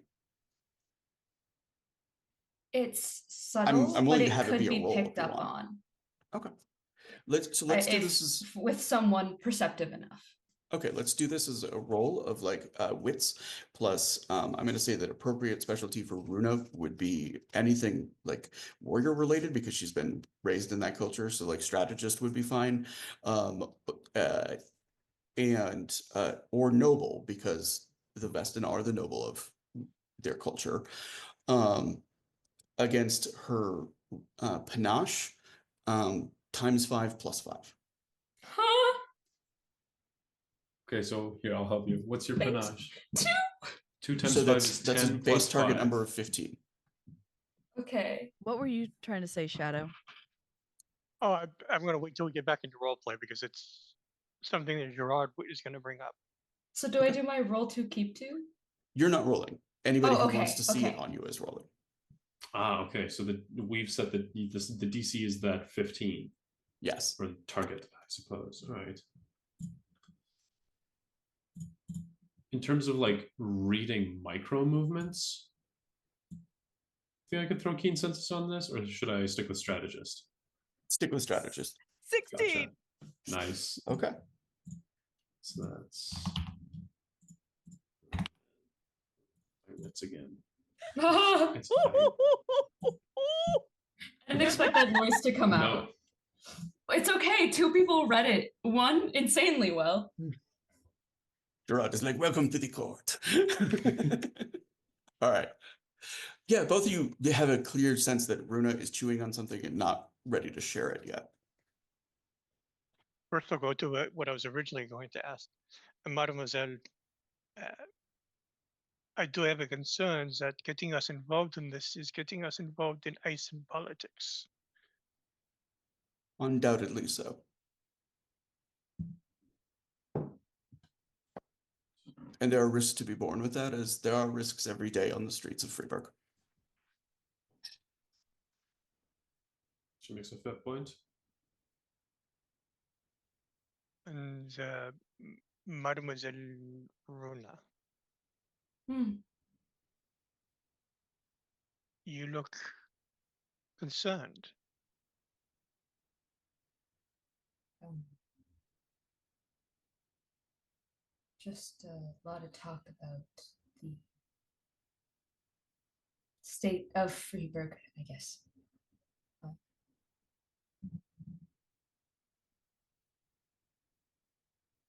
From what I understand from the history of Freeburg, this is not unusual.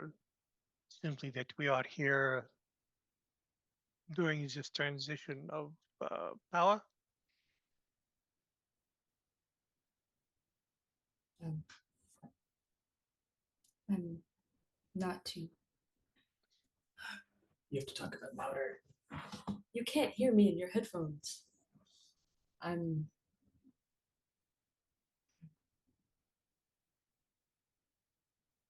I've seen things that may be a warning or a premonition, I guess. And she Hmm. explains kind of the Vestin ritual, not too in depth, but just to get to where talking about the vision, it has some significance yeah. culturally. What part of is she relaying some part of the vision? Yes, the tower. I saw the tower splinter and break. It's strange that I ended up here, and it's strange that I've been picked for this. I think it's my purpose. And I'm concerned that this may become a reality. Pardon, but which tower? You saw the Wachtturm attacked and destroyed. Um, The big I one. saw it destroyed, yes. Oh.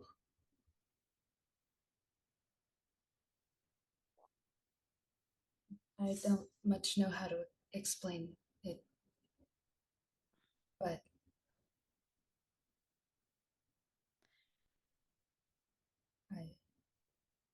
I think I'm meant to be here. And I think things could be much more grave than previously thought to be.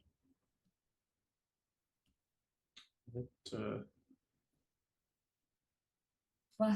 Why are you rolling? I mean, It's-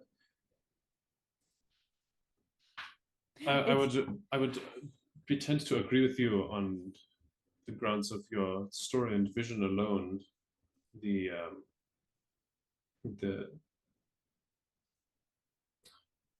It don't know what the word is. The show of the cards, so to speak, from Rosa's only more proved that this is the situation is drifting beyond the world of the common folk. Wilma, Something bigger is afoot. Wilma has there's kind of like a furrow in her brow as she's listening and thinking. She says, "There's something that I have not told anyone about Trog's death." She says, a select few know that he stepped off the Wachtturm and died." She says, "He lived there most of the time." Says his only companion was Logan, taking down his thoughts and his philosophies and recording them in his books. She says there were constant companions for several years. She says, "I charged myself with making sure that Trog ate regularly." She says he was not often interested in anything that didn't come out of a bottle. Uh, she says, so as was my custom, she says, I was bringing food to him, she says, and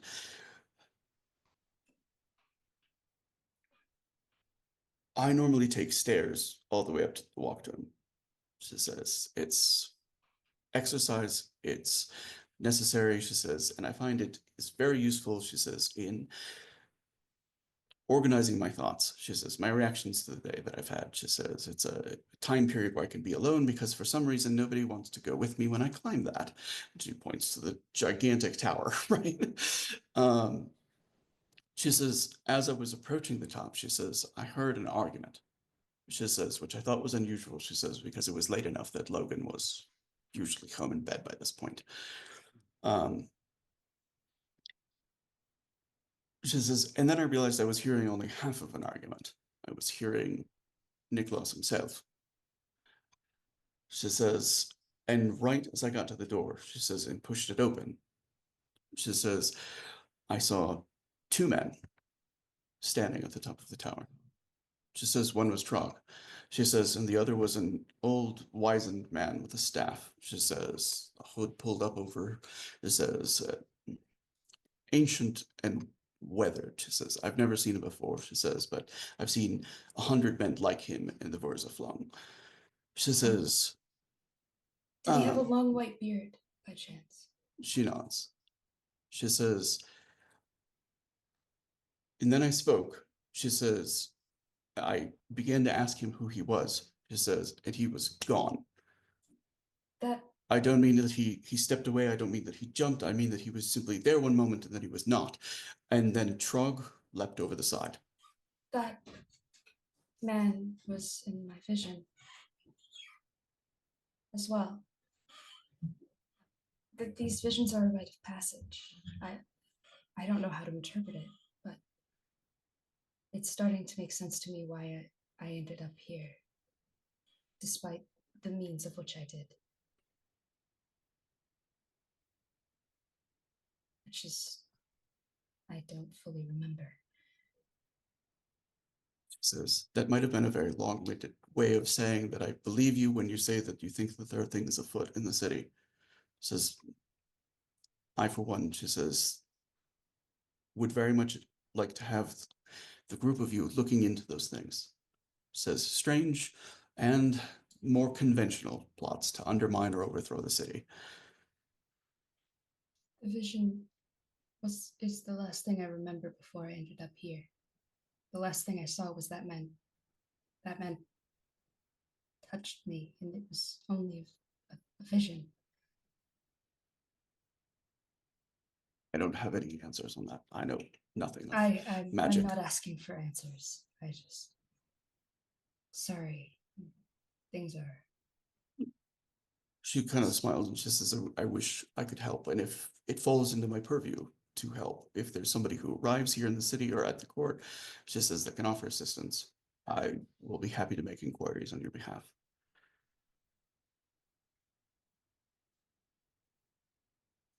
Thank you. She says, I don't require an answer from everyone today. She says, I would like to know within a week if you are interested in this position. I believe it's my purpose. I'm in. Gets up, pours another glass of dragon's breath, and stretches, kind of cracks his neck.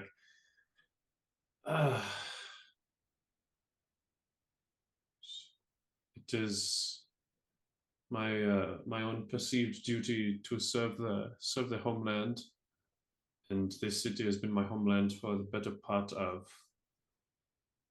my recent time. And I do not seek war. If anything, I will join to try and prevent another war. Do not wish to see that carnage ever again. She gives a nod and she says, I very much would not like to see a war hit Freeburg. She says, it will suffer. She says it will suffer beyond any measure of what it has suffered so far. To be anything short of absolute annihilation would be shocking to me. Cannot allow that. Again in Vidachi, Rosa kind of turns to look at the group. I did not fully understand what I was seeing, but it seems I may have picked the correct group. And I will do all that I can to help. No, I was inclined to agree that we seem strange band, yet perhaps an effective one. Well, it does look to Gerard. She had said that, no answer was required, but everybody else has spoken up. And so, Is the card still floating in air in front of us? Yeah, I haven't put it down. Gerard reaches out, plucks the card out from in front of him, and seems to be studying it for a few moments.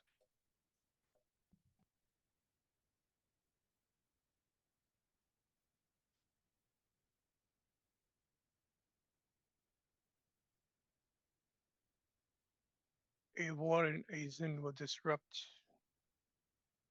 political alliance throughout all of the lands.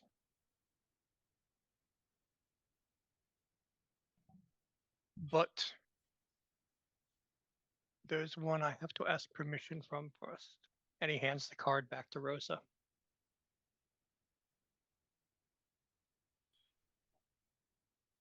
Grazie.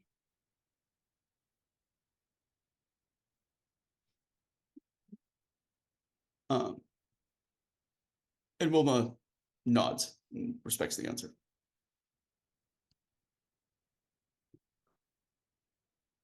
For those of you who are certain that you are in, she says, we'll begin making preparations for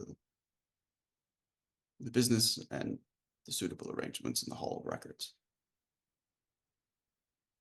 She says, and when you are ready to discuss your decision, she says, you're welcome here in the City Hall.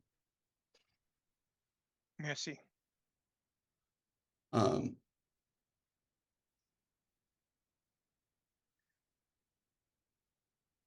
We're just kind of just looking at everyone curiously.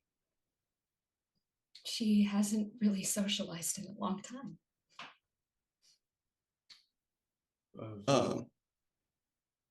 And Wilma will rise. She says, I'm sure that Zucker may have a dessert course tucked away somewhere. She says, but I do not have time to stay for it. And she'll take her leave, and that'll be where we'll drop curtain for the week. Thank you everyone for being here. I had a great time tonight. We've really set up, I think, what's coming. And it was nice to see what everybody was doing during the week and getting busy with. I'm very much looking forward to where we're going with this and where the party chooses to go, as well as, my own plans and schemes. So Indeed. As Kevin likes to close, if you can, be kind to somebody, and if not, be nice to everyone. Thank you, everyone, and we will see you next week. Good night. Night,